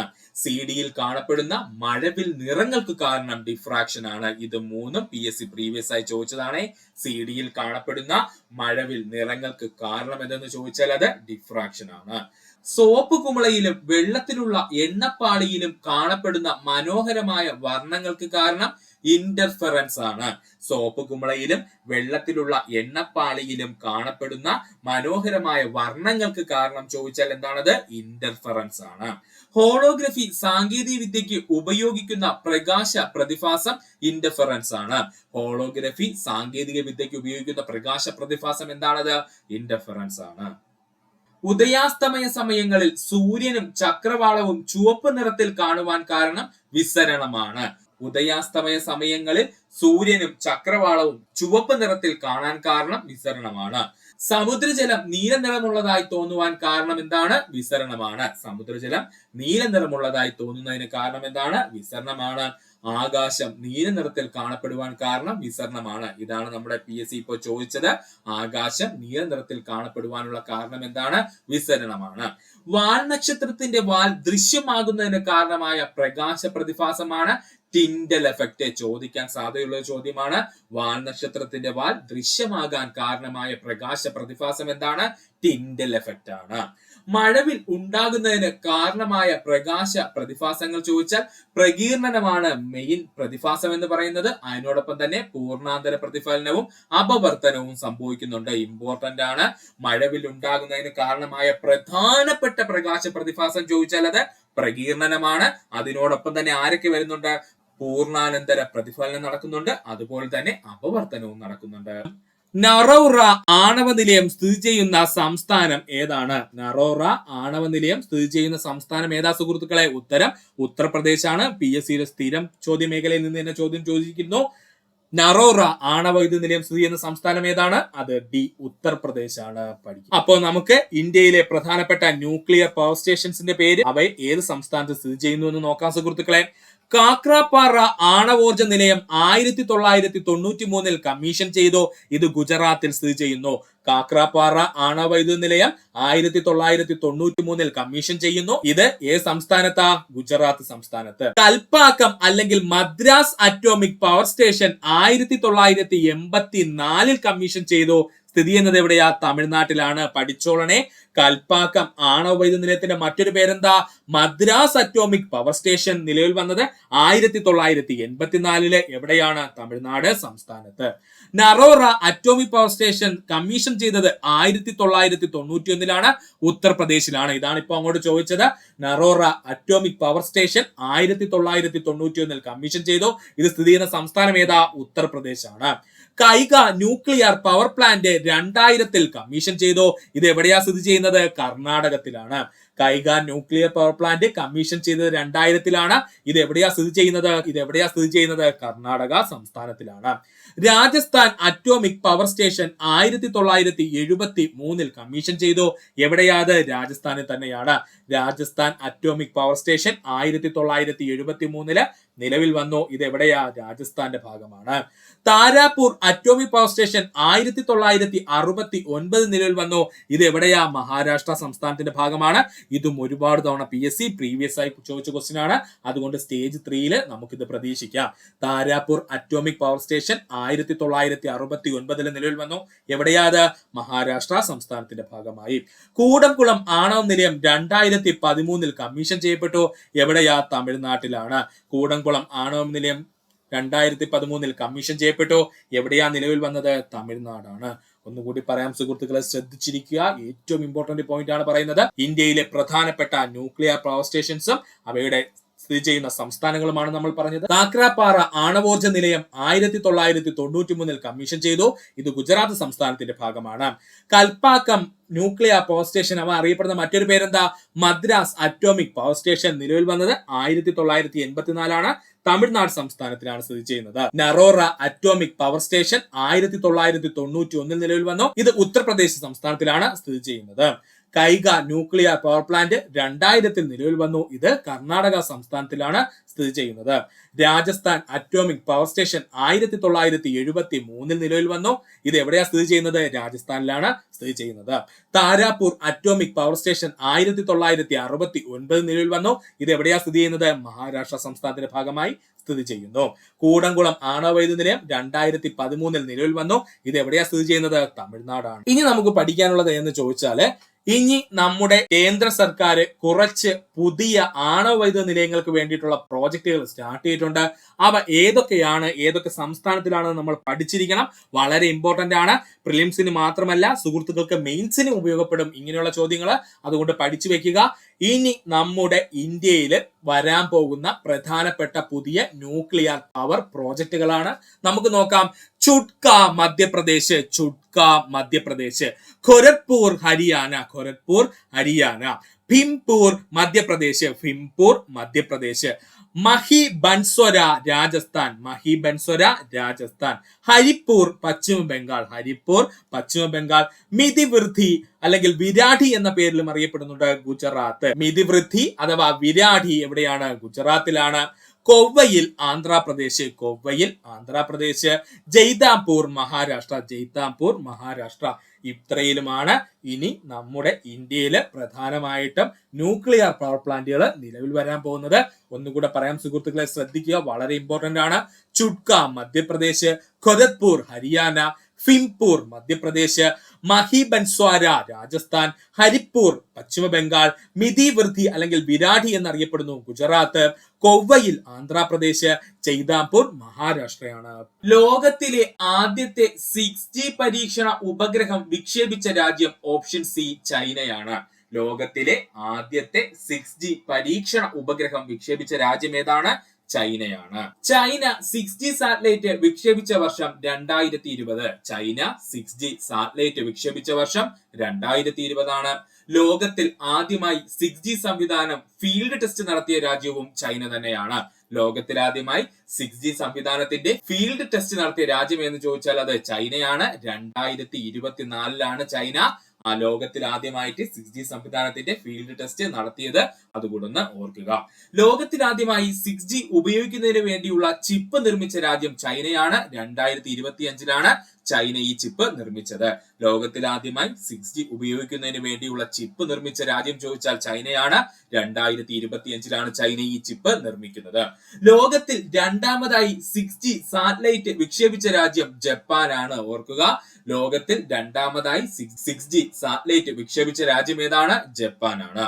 ലോകത്തിൽ ആദ്യമായി 6G ഉപയോഗിക്കുവാൻ കഴിയുന്ന പ്രോട്ടോടൈപ്പ് സിം നിർമ്മിച്ച രാജ്യം ജപ്പാനാണ്. ലോകത്തിൽ ആദ്യമായി 6G ഉപയോഗിക്കുവാൻ കഴിയുന്ന പ്രോട്ടോടൈപ്പ് സിം നിർമ്മിച്ച രാജ്യം ജപ്പാനാണ്. 6G സംവിധാനത്തിന്റെ വേഗത 100 Gbps ആണ്. ഡിഗ്രി ലെവൽ പരീക്ഷയ്ക്ക് ഓൾറെഡി ചോദിച്ചു കഴിഞ്ഞു. 6G സംവിധാനത്തിന്റെ വേഗത എത്രയാണ്, 100 GB/s ആണ്.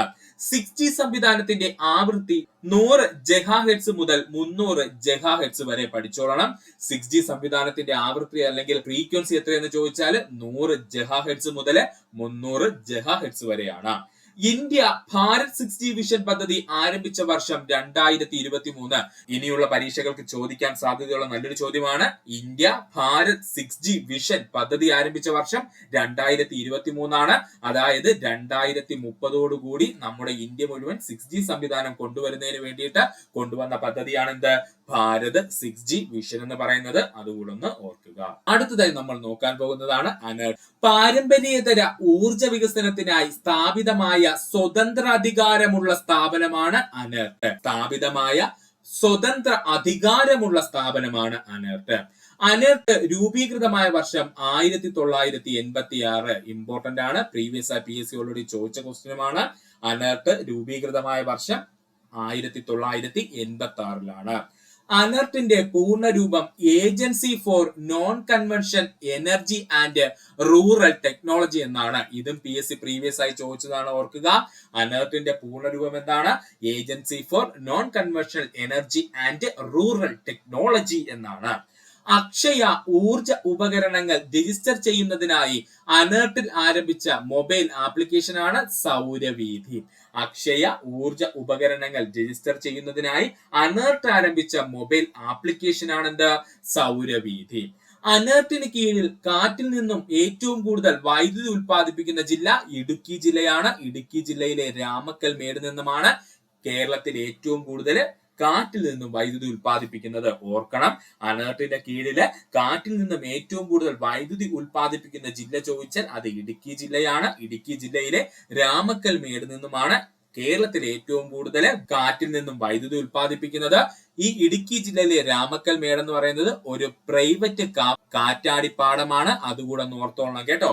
ഇടുക്കി ജില്ലയിലെ രാമക്കൽമേട് സ്ഥിതി ചെയ്യുന്ന എന്താണ്? ഒരു പ്രൈവറ്റ് കാറ്റാടിപ്പാടമാണ്. രണ്ടാമത് കേരളത്തിൽ ഏറ്റവും കൂടുതൽ കാറ്റിൽ നിന്നും വൈദ്യുതി ഉൽപ്പാദിപ്പിക്കുന്ന ജില്ല ചോദിച്ചു കഴിഞ്ഞാൽ അത് പാലക്കാട് ജില്ലയാണ്. പാലക്കാട് ജില്ലയിലെ 3 പ്രദേശങ്ങളിലാണ് പ്രധാനമായിട്ടും നമ്മൾ വിൻഡ് മില്ലുകൾ സ്ഥാപിച്ചിരിക്കുന്നത്. അവ ഏതൊക്കെയാണ്? കഞ്ചിക്കോട്, അട്ടപ്പാടി, അഗളി എന്നിവയാണ്. ഏതൊക്കെയാണ്? കഞ്ചിക്കോട്, അട്ടപ്പാടി, അഗളി എന്നിവയാണ്. ഇതിൽ കഞ്ചിക്കോടാണ് എന്ത്? KSEBയുടെ കീഴിൽ വരുന്ന കാറ്റാടി ഫാം ഉള്ളത്. ഓർക്കുക, കേരളത്തിലെ KSEBയുടെ കീഴിൽ വരുന്ന കാറ്റാടി ഫാം എന്ന് ചോദിച്ചാൽ അത് പാലക്കാട് ജില്ലയിലെ കഞ്ചിക്കോടാണ്. വീണ്ടും പറയുന്നു, ഓർക്കുക, കേരളത്തിലെ KSEBയുടെ കീഴിൽ വരുന്ന കാറ്റാടി ഫാം സ്ഥിതി ചെയ്യുന്നത് എവിടെയാണ്? പാലക്കാട് ജില്ലയിലെ കഞ്ചിക്കോടാണ്. ഓർക്കുക. അപ്പോ രണ്ടാമതായി കേരളത്തിൽ ഏറ്റവും കൂടുതൽ കാറ്റിൽ നിന്ന് വൈദ്യുതി ഉൽപ്പാദിപ്പിക്കുന്ന ജില്ല ഏതാണ്? പാലക്കാട് ജില്ലയാണ്. പാലക്കാട് ജില്ലയിലെ കഞ്ചിക്കോട്, അട്ടപ്പാടി, അഗളി പ്രദേശങ്ങളിലാണ് നമ്മൾ കാറ്റാടി ഫാമുകൾ സ്ഥാപിച്ചിരിക്കുന്നത്. ഇതിൽ കഞ്ചിക്കോടിന്റെ പ്രത്യേകത എന്താണ്? KSEBയുടെ കീഴിലുള്ള കേരളത്തിലെ ഏക കാറ്റാടി ഫാം സ്ഥിതി ചെയ്യുന്നത് പാലക്കാട് ജില്ലയിലെ കഞ്ചിക്കോടാണ്. ഓർക്കുക. പ്രവൃത്തി സംഭവിക്കുന്ന ചില സന്ദർഭങ്ങൾ നൽകിയിരിക്കുന്നു. ആ സന്ദർഭങ്ങൾ ഏതൊക്കെയാണെന്ന് നമുക്ക് നോക്കാം സുഹൃത്തുക്കളെ. ഒരു കല്ല് മുകളിലേക്ക് എറിയുമ്പോൾ ഭൂഗുരുത്വാകർഷണ ബലം കല്ലിൽ ചെയ്യുന്ന പ്രവൃത്തി. രണ്ടാമത്തെ പോയിന്റ്, തെങ്ങിൽ നിന്നും തേങ്ങ താഴേക്ക് വീഴുമ്പോൾ ഭൂഗുരുത്വാകർഷണം ചെയ്യുന്ന പ്രവൃത്തി. മൂന്നാമത്തത്, ഒരു കല്ല് മുകളിലേക്ക് എറിയുമ്പോൾ നാം പ്രയോഗിക്കുന്ന ബലം കല്ലിൽ ചെയ്യുന്ന പ്രവൃത്തി. അപ്പോൾ 3 പ്രധാനപ്പെട്ട പ്രവൃത്തിയുമായി ബന്ധപ്പെട്ട സന്ദർഭങ്ങൾ തന്നിരിക്കുന്നു. എന്നിട്ട് PSC ചോദിച്ചത് എന്താ? ഇതിൽ പോസിറ്റീവ് പ്രവൃത്തി ഏതാണ്, നെഗറ്റീവ് പ്രവൃത്തി ഏതാണെന്നാണ് ചോദിച്ചത്. ശരിയായ ഉത്തരം ഓപ്ഷൻ സി ആണ്. ഇതിൽ രണ്ടാമത്തെ പ്രവൃത്തി, അതായത് തെങ്ങിൽ നിന്നും തേങ്ങ താഴേക്ക് വീഴുമ്പോൾ ഭൂഗുരുത്വാകർഷണം ചെയ്യുന്ന പ്രവൃത്തിയും അതുപോലെ തന്നെ ഒരു കല്ല് മുകളിലേക്ക് എറിയുമ്പോൾ നാം പ്രയോഗിക്കുന്ന ബലം കല്ലിൽ ചെയ്യുന്ന പ്രവൃത്തിയുമാണ് ഇവിടെ പോസിറ്റീവ് ആയിട്ടുള്ളത്. അപ്പോൾ ഒന്നാമത്തെ എന്ന് പറയുന്നത് നെഗറ്റീവ് പ്രവൃത്തിയാണ്. ഇതെങ്ങനെ കണ്ടെത്താം എന്നുള്ളത് നമുക്കൊന്ന് നോക്കാം. ആദ്യമായി നമ്മൾ പഠിക്കാൻ പോകുന്നത് ഭൂഗുരുത്വാകർഷണ ബലത്തിനെ പറ്റിയാണ്. കാരണം ഇനി സ്റ്റേജ് 4-നകത്ത് ഉറപ്പായിട്ടും ഭൂഗുരുത്വാകർഷണ ബലത്തെ പറ്റി ഒരു ചോദ്യം കാണും. അതുകൊണ്ട് നമുക്കത് പഠിച്ചേ പറ്റൂ. ഭൂഗുരുത്വാകർഷണ ബലം. ഭൂഗുരുത്വാകർഷണ നിയമം ആവിഷ്കരിച്ചത് നമുക്ക് എല്ലാവർക്കും അറിയാം, ഐസക് ന്യൂട്ടൻ ആണ്. ഭൂഗുരുത്വാകർഷണ ബലം അല്ലെങ്കിൽ ഗുരുത്വാകർഷണ ബലം ആവിഷ്കരിച്ചത് ആരാ? സർ ഐസക് ന്യൂട്ടൻ ആണ്. ഭൂമി എല്ലാ വസ്തുക്കളെയും അതിന്റെ കേന്ദ്രത്തിലേക്ക് ആകർഷിക്കുന്നു. ഇതിനെ ഗുരുത്വാകർഷണ ബലം എന്നറിയപ്പെടുന്നു. ഭൂമി എല്ലാ വസ്തുക്കളെയും അതിന്റെ കേന്ദ്രത്തിലേക്ക് ആകർഷിക്കുന്നു. ഇതിനെ എന്ത് പേരിൽ അറിയപ്പെടുന്നു? ഗുരുത്വാകർഷണ ബലം എന്ന പേരിൽ അറിയപ്പെടുന്നു. എന്തെന്ന് അറിയപ്പെടുന്നത്? ഗുരുത്വാകർഷണ ബലം എന്ന് അറിയപ്പെടുന്നു. ഭൂമി ഒരു വസ്തുവിന്മേൽ പ്രയോഗിക്കുന്ന ബലമാണ് ഭൂഗുരുത്വാകർഷണ ബലം. അപ്പോ ഭൂമി ഒരു വസ്തുവിന്മേൽ പ്രയോഗിക്കുന്ന ബലം എന്ത് പേരിൽ അറിയപ്പെടുന്നത്? ഭൂഗുരുത്വാകർഷണ ബലം എന്നാണ് അറിയപ്പെടുന്നത്. ഒരു വസ്തുവിന്മേൽ ഭൂമി പ്രയോഗിക്കുന്ന ഗുരുത്വാകർഷണ ബലമാണ് ആ വസ്തുവിന്റെ ഭാരം എന്ന് പറയുന്നത്. മറക്കല്ലേ, ഭാരം അല്ലെങ്കിൽ എന്താ പറയുന്നത്? വെയിറ്റ് കേട്ടോ. അപ്പോ ഒരു വസ്തുവിന്റെ ഭാരം അഥവാ വെയിറ്റ് എന്ന് പറഞ്ഞാൽ എന്താണ്? ആ വസ്തുവിന്മേല് നമ്മുടെ ഭൂമി പ്രയോഗിക്കുന്ന ഗുരുത്വാകർഷണ ബലത്തിനെയും കൂടെ കൂട്ടുമ്പോഴാണ് നമുക്ക് എന്ത് ലഭിക്കുന്നത്? വെയിറ്റ് ലഭിക്കുന്നത്. ഒരു വസ്തുവിന് ഏറ്റവും കൂടുതൽ ഭാരം അനുഭവപ്പെടുന്നത് ധ്രുവ പ്രദേശങ്ങളിലായിരിക്കും. Important point പഠിച്ചോളണേ. ഒരുപാട് തവണ PSC ഫിസിക്സ് മേഖലയിൽ പ്രീവിയസ് ആയി ചോദിച്ചിട്ടുണ്ട്. വളരെ വളരെ ഇമ്പോർട്ടന്റ് ആണ്. ഒരു വസ്തുവിന് ഏറ്റവും കൂടുതൽ ഭാരം അനുഭവപ്പെടുന്നത് എവിടെയാ? അങ്ങ് ധ്രുവ പ്രദേശത്തിരിക്കുമ്പോഴാണ്. ഒരു വസ്തുവിന് ഏറ്റവും കുറവ് ഭാരം അനുഭവപ്പെടുന്നത് ഭൂമധ്യരേഖാ പ്രദേശങ്ങളിലാണ്. ഒരു വസ്തുവിന് ഏറ്റവും കുറവ് ഭാരം അനുഭവപ്പെടുന്നത് എവിടെയാ? ഭൂമധ്യരേഖാ പ്രദേശങ്ങളിലാണ്. ഇനി ഭൂകേന്ദ്രത്തിൽ, അതായത് ഭൂമി നമ്മൾ തുരന്ന് ഭൂമിയുടെ കൃത്യം നടുക്കെത്തുവാണെന്നുണ്ടെങ്കിൽ ആ ഭൂകേന്ദ്രത്തിലുള്ള നമ്മുടെ വസ്തുവിന്റെ ഭാരം എന്ന് പറയുന്നത് 0 ആയിരിക്കും. ഈ പറഞ്ഞിരിക്കുന്ന 3 പോയിന്റും PSC ഒരുപാട് തവണ പ്രീവിയസ് ആയി ചോദിച്ചതാണ്. വീണ്ടും ഒന്നുകൂടി ആവർത്തിക്കുന്ന സുഹൃത്തുക്കളെ പഠിച്ചോളണേ. ഒരു വസ്തുവിന് ഏറ്റവും കൂടുതൽ ഭാരം അനുഭവപ്പെടുന്നത് ധ്രുവ പ്രദേശങ്ങളിലായിരിക്കും. ഒരു വസ്തുവിന് ഏറ്റവും കുറവ് ഭാരം അനുഭവപ്പെടുന്നത് ഭൂമധ്യരേഖാ പ്രദേശങ്ങളിലായിരിക്കും. ഇനി ഭൂകേന്ദ്രത്തിൽ, അതായത് ഭൂമി തുറന്ന് നമ്മൾ ഭൂമിയുടെ സെന്ററിലോട്ട് പോവുകയാണെന്നുണ്ടെങ്കിൽ അവിടെ വസ്തുവിന്റെ ഭാരം എന്തായിരിക്കും? 0 ആയിരിക്കും. പഠിക്കുക. ഒരു വസ്തുവിന് ഭൂമിയുള്ള ഭാരത്തിന്റെ 1/6 ഭാരം മാത്രമേ ചന്ദ്രനിൽ അനുഭവപ്പെടുകയുള്ളൂ. ഒരു വസ്തുവിന് ഭൂമിയിലുള്ള ഭാരത്തിന്റെ 1/6 ഭാരമേ എവിടെ അനുഭവപ്പെടുന്നുള്ളൂ? ചന്ദ്രനിൽ അനുഭവപ്പെടുകയുള്ളൂ. ഭാരം അളക്കാൻ ഉപയോഗിക്കുന്ന ഉപകരണമാണ് സ്പ്രിംഗ് ത്രാസ്. ഇതും PSC പ്രീവിയസ് ആയി ചോദിച്ചതാണ്, പഠിച്ചോളുക. ഭാരം അളക്കാൻ ഉപയോഗിക്കുന്ന ഉപകരണം എന്താ? സ്പ്രിംഗ് ത്രാസ് ആണ്. സ്പ്രിംഗ് ബാലൻസിന്റെ പ്രവർത്തനത്തിന് പിന്നിലെ അടിസ്ഥാന തത്വം ഹൂക്സ് ലാ. വീണ്ടും വന്നിരിക്കുന്നു പ്രീവിയസ് ക്വസ്റ്റ്യൻ. സ്പ്രിംഗ് ബാലൻസിന്റെ പ്രവർത്തന തത്വം എന്താ സുഹൃത്തുക്കളെ? ഹൂക്സ് ലാ ആണ്. ഗുരുത്വാകർഷണ ബലത്തിന്റെ മൂല്യം 9.81 മീറ്റർ പെർ സെക്കൻഡ് സ്ക്വയർ. അപ്പോ ഗുരുത്വാകർഷണ ബലത്തിന്റെ മൂല്യം, ജിയുടെ മൂല്യം എത്രയാ? 9.81 മീറ്റർ പെർ സെക്കൻഡ് സ്ക്വയർ ആണ്. ഇല്ലെങ്കിൽ നമുക്ക് റൗണ്ട് ചെയ്ത് എത്രയെന്ന് പറയാം? 10 മീറ്റർ പെർ സെക്കൻഡ് സ്ക്വയർ എന്ന് പറയാം. ഇത് രണ്ടും PSC ഉത്തരമായി നൽകിയിട്ടുള്ളതാണ്. ഒരു വസ്തുവിന്റെ ഭാരം കണക്കാക്കുന്നതിന് ഉപയോഗിക്കുന്ന ഫോർമുലയാണ് W = m×g. ഇതിലെ m എന്ന് പറഞ്ഞു കഴിഞ്ഞാൽ മാസ് എന്ന് പറയും, അല്ലെന്നുണ്ടെങ്കിൽ പിണ്ഡം എന്ന് പറയും കേട്ടോ. ഇതിനകത്ത് മാസ് എന്ന് പറഞ്ഞു കഴിഞ്ഞാല് പിണ്ഡമാണ്. അതുപോലെ g എന്ന് പറഞ്ഞാൽ എന്താ? നമ്മൾ ഓൾറെഡി പറഞ്ഞു കഴിഞ്ഞു, ഗുരുത്വാകർഷണ ബലം അഥവാ ഗ്രാവിറ്റേഷണൽ ഫോഴ്സ് ആണ്. അപ്പോൾ ഒരു വസ്തുവിന്റെ ഭാരം കണക്കാക്കുന്നതിന് ഉപയോഗിക്കുന്ന ഫോർമുല എന്താ സുഹൃത്തുക്കളെ? W = m×g ആണ്. m എന്ന് പറഞ്ഞു കഴിഞ്ഞാൽ മാസ് അഥവാ പിണ്ഡമാണ്. g എന്ന് പറഞ്ഞു കഴിഞ്ഞാൽ ഗ്രാവിറ്റേഷണൽ ഫോഴ്സ് ആണ് അഥവാ ഗുരുത്വാകർഷണ ബലമാണ്. ഒരു വസ്തുവിന്റെ ഭാരം അത് സ്ഥിതി ചെയ്യുന്ന ആകാശഗോളത്തിനനുസരിച്ച് മാറുന്നു. എന്നാൽ ഒരു വസ്തുവിന്റെ പിണ്ഡത്തിൽ യാതൊരു മാറ്റവും ഉണ്ടാകില്ല. ഇമ്പോർട്ടന്റ് പോയിന്റ് ആണ്, പഠിച്ചോളണേ. ഒരു വസ്തുവിന്റെ ഭാരം സ്ഥിതി ചെയ്യുന്ന ആകാശഗോളത്തിനനുസരിച്ച് മാറുന്നു.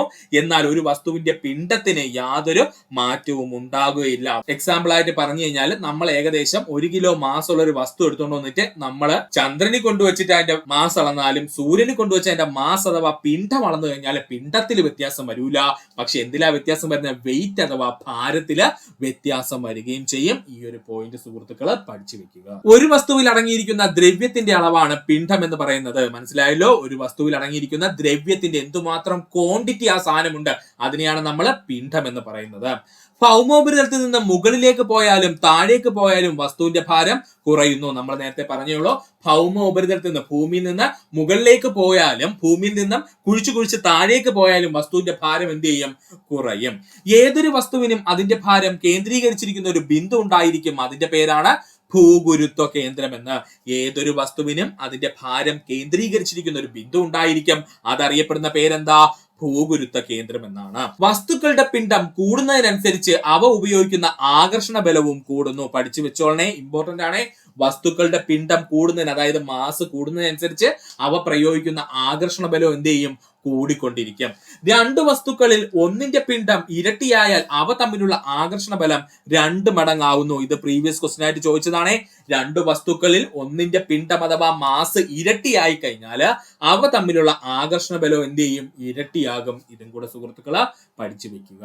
ഇനി നമുക്ക് നോക്കാനുള്ളതാണ് ഇന്നത്തെ നമ്മുടെ ക്വസ്റ്റ്യനിലെ പ്രവൃത്തി എന്ന് പറയുന്നത്. അപ്പൊ നമുക്ക് നോക്കാം പ്രവൃത്തി. ഒരു വസ്തുവിൽ ബലം പ്രയോഗിക്കുമ്പോൾ ആ വസ്തുവിന് ബലം പ്രയോഗിച്ച അതേ ദിശയിൽ സ്ഥാനാന്തരം അഥവാ സ്ഥാനമാറ്റം ഉണ്ടായാൽ നമ്മൾ പ്രവൃത്തി ചെയ്തു എന്ന് പറയാം, അല്ലെങ്കിൽ കണക്കാക്കാം. ഒന്നുമില്ല സുഹൃത്തുക്കളെ, സിമ്പിൾ ആയിട്ട് പറഞ്ഞു കഴിഞ്ഞാൽ, നിങ്ങൾ ഒരു ബെഞ്ച് തള്ളുവാണെന്ന് കരുതുക. നിങ്ങൾ സ്കൂളിൽ പഠിക്കുന്ന സമയത്ത് നിങ്ങൾ ഒരു ബെഞ്ച് തള്ളുകയാണെന്ന് കരുതുക. സ്വാഭാവികമായിട്ട് നമ്മൾ തള്ളുന്ന അതേ ദിശയിലേക്ക് ബെഞ്ച് നീങ്ങില്ലേ? അങ്ങനെ ബെഞ്ച് നീങ്ങിയത് കൊണ്ട് നമുക്ക് പറയാം നമ്മൾ ഒരു പ്രവൃത്തി ചെയ്തുവെന്ന്. മനസ്സിലായല്ലോ? അപ്പൊ എന്താ പ്രവൃത്തി എന്ന് പറഞ്ഞു കഴിഞ്ഞാല്, ഒരു വസ്തുവില് ബലം പ്രയോഗിക്കുമ്പോൾ ആ വസ്തു നമ്മൾ ബലം പ്രയോഗിച്ച അതേ ദിശയിൽ തന്നെ നീങ്ങണം, അല്ലെങ്കിൽ സ്ഥാനാന്തരം ഉണ്ടാവണം. ഇതിനെയാണ് നമ്മൾ എന്തെന്ന് പറയുന്നത്? പ്രവൃത്തി ചെയ്തുവെന്ന് പറയുന്നത്. പ്രവൃത്തി എന്ന് പറയുന്നത് ബലം ഗുണം സ്ഥാനാന്തരമാണ്. പ്രവൃത്തി എങ്ങനെയാ കണ്ടുപിടിക്കുന്നത്? ബലം ഗുണം സ്ഥാനാന്തരമാണ്. പ്രവൃത്തിയുടെ യൂണിറ്റ് ജൂള് അല്ലെങ്കിൽ ന്യൂട്ടൺ മീറ്റർ ആണ്. പഠിച്ചോളനെ, ഇത് രണ്ടും പ്രീവിയസ് ക്വസ്റ്റൻ ആണ്. പ്രവൃത്തിയുടെ യൂണിറ്റ് എന്താ? ഒന്നുകിൽ ജൂള് അല്ലെങ്കിൽ നമുക്ക് എന്തിൽ പറയാം? ന്യൂട്ടൺ മീറ്ററിൽ പറയാം. ഒരു ജൂൾ എന്ന് പറഞ്ഞു കഴിഞ്ഞാൽ ഒരു ന്യൂട്ടൺ മീറ്റർ ആണ്. വീണ്ടും വന്നിരിക്കുന്നു പ്രീവിയസ് ക്വസ്റ്റ്യൻ. ഒരു ജൂൾ എന്ന് പറഞ്ഞു കഴിഞ്ഞാൽ എത്രയാ? ഒരു ന്യൂട്ടൺ മീറ്റർ ആണ്. ഇനി 1000 ജൂൾ ചേരുമ്പോഴാണ് ഒരു കിലോ ജൂൾ ആകുന്നത്. പഠിച്ചോളനെ, 1000 ജൂൾ ചേരുമ്പോൾ എന്തുണ്ടാകും? ഒരു കിലോ ജൂൾ ഉണ്ടാകും എന്ന് കൂടി പഠിച്ചു വെക്കുക. ഒന്നുകൂടി സിമ്പിൾ ആയിട്ട് പറയാം സുഹൃത്തുക്കളെ, ശ്രദ്ധിച്ചിരിക്കുക. എന്താ സിമ്പിൾ ആയിട്ട് പ്രവൃത്തി എന്ന് പറഞ്ഞു കഴിഞ്ഞാൽ, നമ്മൾ ഒരു ബലം പ്രയോഗിക്കുമ്പോൾ ആ ബലം പ്രയോഗിച്ച അതേ ദിശയിലേക്ക് ഒരു വസ്തു നീങ്ങുവാണെന്നുണ്ടെങ്കിൽ നമ്മൾ പറയാം നമ്മൾ പ്രവൃത്തി ചെയ്തു എന്ന് പറയാം. പ്രവൃത്തി എങ്ങനെയാ കണ്ടുപിടിക്കുന്നത്? ബലം ഗുണം സ്ഥാനാന്തരമാണ്. പ്രവൃത്തിയുടെ യൂണിറ്റുകൾ എന്തൊക്കെയാ? ജൂളും അതുപോലെ തന്നെ ന്യൂട്ടൺ മീറ്ററുമാണ്. ഒരു ജൂൾ എന്ന് പറഞ്ഞു കഴിഞ്ഞാൽ ഒരു ന്യൂട്ടൺ മീറ്റർ ആണ്. ഇത് പ്രീവിയസ് ആയി ചോദിച്ചിട്ടുണ്ട്, പലരും തെറ്റിക്കുന്ന പോയിന്റ് ആണ്. ഒരു ജൂൾ എന്ന് പറഞ്ഞു കഴിഞ്ഞാൽ ഒരു ന്യൂട്ടൺ മീറ്ററിന് തുല്യമാണ്. ഇനി 1000 ജൂൾ എന്ന് പറഞ്ഞു കഴിഞ്ഞാൽ ഒരു കിലോ ജൂൾ ആകും. 1000 ജൂൾ ചേരുമ്പോൾ എന്താവും? ഒരു കിലോ ജൂൾ ആകും. പ്രവൃത്തി പ്രധാനമായും 3 തരമുണ്ട്. പോസിറ്റീവ് പ്രവൃത്തിയുണ്ട്, നെഗറ്റീവ് പ്രവൃത്തിയുണ്ട്, സീറോ പ്രവൃത്തിയുണ്ട്. പ്രവൃത്തി പ്രധാനമായിട്ട് 3 തരമുണ്ട്. ഏതൊക്കെയാ? പോസിറ്റീവ് പ്രവൃത്തി, നെഗറ്റീവ് പ്രവൃത്തി, സീറോ പ്രവൃത്തി. അപ്പൊ നമുക്ക് ഇത് 3 എന്താണെന്നുള്ളത് ഒന്ന് വിശദീകരിച്ച് നോക്കുമ്പോൾ ഇന്നത്തെ നമ്മുടെ ചോദ്യത്തിനുള്ള ഉത്തരമാകും. പോസിറ്റീവ് പ്രവൃത്തി: ബലം നൽകുന്ന അതേ ദിശയിൽ വസ്തുവിന് സ്ഥാനാന്തരം അഥവാ സ്ഥാനമാറ്റം ഉണ്ടായാൽ പ്രവൃത്തി പോസിറ്റീവായി കണക്കാക്കാം. എന്താ പോസിറ്റീവ് പ്രവൃത്തി എന്ന് പറഞ്ഞു കഴിഞ്ഞാൽ, ബലം നൽകുന്ന അതേ ദിശയിൽ വസ്തുവിന് സ്ഥാനാന്തരം ഉണ്ടായാൽ പ്രവൃത്തി പോസിറ്റീവായി കണക്കാക്കാം. സിമ്പിൾ ആയിട്ട് പറഞ്ഞു കഴിഞ്ഞാൽ, നമ്മളൊരു വാഹനം തള്ളുവാണെന്ന് കരുതുക. നമ്മൾ 2-3 പേരുണ്ടെന്ന് കരുതുക. ആ വാഹനം നമ്മൾ തള്ളിയ അതേ ദിശയിൽ തന്നെ വാഹനം പോകുവാണെന്നുണ്ടെങ്കിൽ നമുക്ക് എന്ത് പറയാം?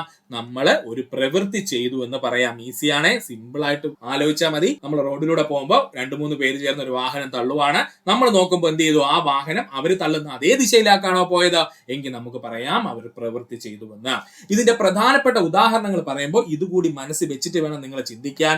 ഫുട്ബോൾ കാലുകൊണ്ട് തട്ടുമ്പോൾ ബലം പ്രയോഗിച്ച അതേ ദിശയിലേക്ക് ബോൾ ചലിക്കുന്നു. ശരിയല്ലേ? ഫുട്ബോളിൽ നമ്മൾ കാലുകൊണ്ട് തട്ടുന്ന സമയത്ത് ഫുട്ബോൾ ഏത് ദിശയിലാണ് പോകുന്നത്? നമ്മുടെ കാല് എവിടെയാണോ ബലം പ്രയോഗിച്ചത് അതേ ദിശയിലേക്കാണ് എന്ത് ചെയ്യുന്നത്? ഫുട്ബോൾ പോകുന്നത്. അപ്പോൾ ആ പ്രവൃത്തി നമുക്ക് പോസിറ്റീവ് ആണെന്ന് പറയാം. പ്രതലത്തിലൂടെ വസ്തുക്കൾ തള്ളി നീക്കുന്നത് നമ്മൾ ഓൾറെഡി എക്സാമ്പിൾ ആയിട്ട് പറഞ്ഞതാണ്. നമ്മുടെ ഡെസ്കോ ബെഞ്ചോ ഒക്കെ ഒരു പ്രതലത്തിലൂടെ തള്ളി നീക്കുമ്പോൾ നമ്മൾ എങ്ങോട്ടാണോ ബലം പ്രയോഗിച്ചത് അതേ ദിശയിലേക്ക് ആ വസ്തു നീങ്ങുന്നുണ്ട്. അതുകൊണ്ട് അത് നമുക്ക് പോസിറ്റീവ് പ്രവൃത്തി എന്ന് പറയാം. തീവണ്ടി എഞ്ചിൻ ബോഗികളെ വലിച്ചു കൊണ്ടുപോകുന്നത്. തീവണ്ടി എഞ്ചിൻ മുന്നേ എന്ത് ചെയ്യും? ശക്തമായിട്ട് വേഗതയിൽ സഞ്ചരിക്കും. ആ വേഗതയിൽ സഞ്ചരിക്കുന്ന സമയത്ത് എന്താ ചെയ്യുന്നത്? പിന്നിലുള്ള ബോഗികളെല്ലാം കൂടി അവൻ എന്ത് ചെയ്യും? അവൻ പോകുന്ന അതേ ദിശയിലേക്ക് വലിച്ചുകൊണ്ട് പോകുമല്ലേ?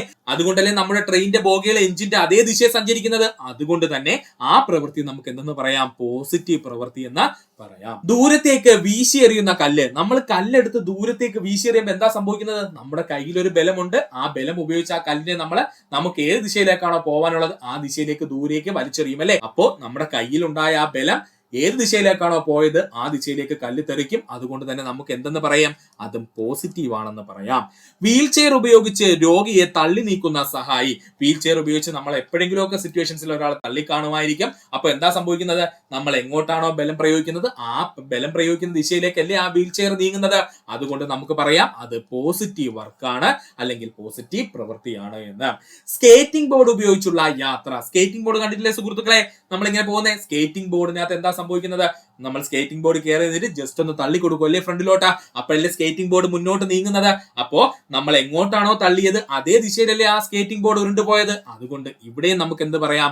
പോസിറ്റീവ് പ്രവൃത്തിയാണ് ചെയ്തതെന്ന് പറയാം. കത്തി ഉപയോഗിച്ച് വസ്തുക്കൾ മുറിക്കുന്നത്. നമ്മൾ എല്ലാവരും ചെയ്തിട്ടുള്ള പ്രവൃത്തിയാണ്. കത്തി ഉപയോഗിച്ച് വസ്തുക്കൾ മുറിക്കുമ്പോൾ എന്താ ചെയ്യുന്നത്?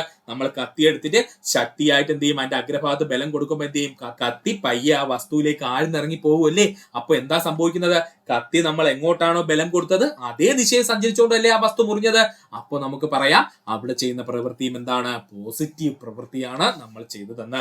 അതുപോലെ തന്നെ നമ്മൾ പറഞ്ഞതാണ് വാഹനങ്ങൾ തള്ളി നീക്കുന്നതും പോസിറ്റീവ് പ്രവൃത്തിയാണ്. സിമ്പിൾ ആയിട്ട് പറഞ്ഞാൽ എന്താണ് പോസിറ്റീവ് പ്രവൃത്തി എന്ന് ചോദിച്ചാൽ, നമ്മൾ എങ്ങോട്ടാണോ ബലം കൊടുക്കുന്നത് അതേ ദിശയിലേക്ക് വസ്തു നീങ്ങുവാണെന്നുണ്ടെങ്കിൽ നമുക്ക് പറയാം പോസിറ്റീവ് പ്രവൃത്തിയാണ് നമ്മൾ ചെയ്തതെന്ന്. അടുത്തതാണ് നെഗറ്റീവ് പ്രവൃത്തി. എന്താ സുഹൃത്തുക്കളെ നെഗറ്റീവ് പ്രവൃത്തി എന്ന് പറഞ്ഞു കഴിഞ്ഞാൽ, ബലം സ്ഥാനാന്തരവും വിപരീത ദിശയിലായിരിക്കുമ്പോൾ ചെയ്യുന്ന പ്രവൃത്തി നെഗറ്റീവ് പ്രവൃത്തി ആയിരിക്കും. ബലവും സ്ഥാനാന്തരവും വിപരീത ദിശയിൽ, അതായത് ഓപ്പോസിറ്റ് ദിശയിലായിരിക്കുമ്പോൾ ചെയ്യുന്ന പ്രവൃത്തിയെ നമ്മൾ നെഗറ്റീവ് പ്രവൃത്തി എന്ന് പറയും. എക്സാമ്പിൾ ആയിട്ട് പറഞ്ഞു കഴിഞ്ഞാൽ, നിങ്ങൾ ഒരു മലയുടെ മുകളിലേക്ക് ഒറ്റയ്ക്ക് ഒരു കാർ തള്ളി നീക്കുവാണെന്ന് കരുതുക. ഓക്കെ ആണേ, ഒരു മലയുടെ മുകളിലോട്ട് നിങ്ങൾ എന്ത് ചെയ്യുന്നു, ഒരു വാഹനം തള്ളി നീക്കുവാണെന്ന് കരുതുക. വാഹനം എന്ന് പറഞ്ഞു കഴിഞ്ഞാൽ ഏകദേശം 1 ടൺ അല്ലെങ്കിൽ 900 കിലോഗ്രാമെങ്കിലും മിനിമം വരും. നിങ്ങൾ ഒരാൾ തള്ളിയാൽ ആ പറഞ്ഞിരിക്കുന്ന കാർ മുന്നോട്ട് പോവോ സുഹൃത്തുക്കളെ? ഇല്ല. കാർ എന്ത് ചെയ്യും? പയ്യെ കൺട്രോൾ വിട്ട് നേരെ നിങ്ങൾ അടുത്തോട്ട് പിന്നിലോട്ട് നീങ്ങി വരും അല്ലേ? അപ്പൊ നിങ്ങൾ അവിടെ ബലം പ്രയോഗിച്ചു. അവിടെ സ്ഥാനാന്തരം ഉണ്ടായോ? സ്ഥാനാന്തരവും ഉണ്ടായി. പക്ഷേ നിങ്ങൾ ബലം പ്രയോഗിച്ച ദിശയിലല്ല സ്ഥാനാന്തരം ഉണ്ടായത്, പകരം ഓപ്പോസിറ്റ് ദിശയിലാണ് സ്ഥാനാന്തരം ഉണ്ടായത്. ഇങ്ങനെയുള്ള പ്രവൃത്തിയെ വിളിക്കുന്ന പേരാണ് നെഗറ്റീവ് പ്രവൃത്തി എന്ന്. ഓക്കെ ആണേ, സെറ്റാണേ. അപ്പോ എന്താ നെഗറ്റീവ് പ്രവൃത്തി എന്ന് പറഞ്ഞാല്, നമ്മൾ ഒരു സൈഡിൽ കിടന്ന് ബലം കൊടുക്കും, ആ ബലം കൊടുത്തതിന്റെ നേരെ ഓപ്പോസിറ്റ് സൈഡിൽ കൂടെ വസ്തു സഞ്ചരിച്ച് പോയി കഴിഞ്ഞാൽ ഇതിനെ വിളിക്കുന്ന പേരാണ് നെഗറ്റീവ് പ്രവൃത്തി എന്ന്. ഇനി ഉദാഹരണം കൂടെ പറയുമ്പോഴത്തേക്കും നമുക്കത് ക്ലിയർ ആകും. നമുക്ക് ഉദാഹരണം നോക്കാം. മുന്നോട്ട് പോകുന്ന വ്യക്തിയെ പിന്നിൽ നിന്നും ശക്തമായി വലിക്കുന്നത്. മുന്നോട്ട് ഒരാൾ നടന്നുകൊണ്ടിരിക്കുകയാണ്, നമ്മൾ അയാളുടെ കോളർ കയറി പിടിച്ചിട്ട് പിന്നോട്ട് വലിച്ചാൽ എന്താ സംഭവിക്കുന്നത്? ആ വ്യക്തി മുന്നോട്ട് പോകാൻ ശ്രമിക്കുന്നുണ്ട് അല്ലെ? മുന്നോട്ട് പോകണമെങ്കിൽ അയാൾ ഒരു ബലം പ്രയോഗിക്കണ്ടേ? അപ്പൊ ആ ബലം പ്രയോഗിച്ച് അയാൾ മുന്നോട്ട് പോയിക്കൊണ്ടിരിക്കുന്ന സമയത്ത് നമ്മൾ പെട്ടെന്ന് പിന്നോട്ട് വലിക്കുമ്പോൾ അയാൾ പ്രയോഗിച്ച ബലത്തിന്റെ അതേ ദിശയിലാണോ അയാൾ സഞ്ചരിച്ചത്? ഇല്ല, നമ്മൾ വലിച്ച ദിശയിൽ അല്ലെങ്കിൽ പിന്നിലോട്ട് അയാൾ വന്നു അല്ലെ? അങ്ങനെയാണെന്നുണ്ടെങ്കിൽ മുന്നോട്ട് പോകുന്ന വ്യക്തിയെ പിന്നിൽ നിന്നും ശക്തമായി വലിക്കുന്നത് നെഗറ്റീവ് പ്രവൃത്തിക്ക് ഉദാഹരണമാണ്. വടംവലി മത്സരത്തിൽ തോൽക്കുന്ന ടീം മുന്നോട്ട് പോകുന്നത് ശരിയല്ലേ സുഹൃത്തുക്കളെ? ഈ പറഞ്ഞ രീതിയിൽ ഒന്ന് ചിന്തിച്ചു നോക്കിയേ. രണ്ട് സൈഡിൽ നിന്ന് 2 ടീം വടം വലിക്കുന്നു. ശക്തി കൂടിയ ടീം എന്ത് ചെയ്യും? അവരുടെ ഭാഗത്തേക്ക് എന്ത് ചെയ്യും? വലിച്ചുകൊണ്ട് വരുമല്ലേ? ഇതല്ലേ വടംവലി മത്സരം എന്ന് പറയുന്നത്. അപ്പൊ ഈ തോക്കുന്ന ടീം എന്താ സംഭവിക്കുന്നത്? ഈ വലിക്കുന്ന ടീമിന്റെ അതേ ദിശയിലേക്ക് അങ്ങ് പോയി കൊടുക്കും. അല്ലാതെ അവര് പിന്നിലോട്ട് ഒരു ബലം കൊടുത്ത് വലിക്കുമ്പോൾ ആ ദിശയിലോട്ടാണ് അവർ പോകുന്നത്, എങ്കിൽ അവർ ജയിക്കൂലായിരുന്നോ? അപ്പൊ തോൽക്കുന്ന ടീം എപ്പോഴും എന്തായിരിക്കും? ഒരു നെഗറ്റീവ് പ്രവൃത്തി ആയിരിക്കും അവിടെ ചെയ്തത്. കുന്നിൻ മുകളിലേക്ക് കാർ തള്ളിക്കയറ്റാൻ ശ്രമിക്കുന്നത് ശരി തന്നെയാണ്. കുന്നിൻ മുകളിലേക്ക് കാർ തള്ളിക്കയറ്റാൻ ശ്രമിക്കുന്നത് നെഗറ്റീവ് പ്രവൃത്തിക്ക് ഉദാഹരണമാണ്. ഇത് ഓൾറെഡി നമ്മൾ എക്സ്പ്ലെയിൻ ചെയ്തതാണ്. വ്യക്തികൾ പിന്നിലേക്ക് തെന്നി വീഴുന്നതും നെഗറ്റീവ് പ്രവൃത്തിക്ക് ഉദാഹരണമാണ്. എന്താ സംഭവിക്കുന്നത്? ഒരാൾ നടന്നു പോകുന്നു, അയാൾ മുന്നോട്ട് നടക്കുന്നതിന് വേണ്ടി ബലം കൊടുക്കുന്നു, പക്ഷെ പ്രതലത്തിൽ തെന്നുന്നത് കൊണ്ട് അയാൾ എന്ത് ചെയ്യും? പിന്നിലേക്ക് തെന്നി വീഴും. അപ്പൊ അയാൾ എങ്ങോട്ട് പോകാനാ ബലം കൊടുത്തത്? മുന്നോട്ട് പോകാനാ ബലം കൊടുത്തത്. പക്ഷെ അയാൾ എങ്ങോട്ടാ പോയത്? പിന്നിലേക്ക് തെന്നി വീഴുകയാണ് ചെയ്തത്. അപ്പൊ ഓപ്പോസിറ്റ് ഡയറക്ഷനിലല്ലേ പോയത്?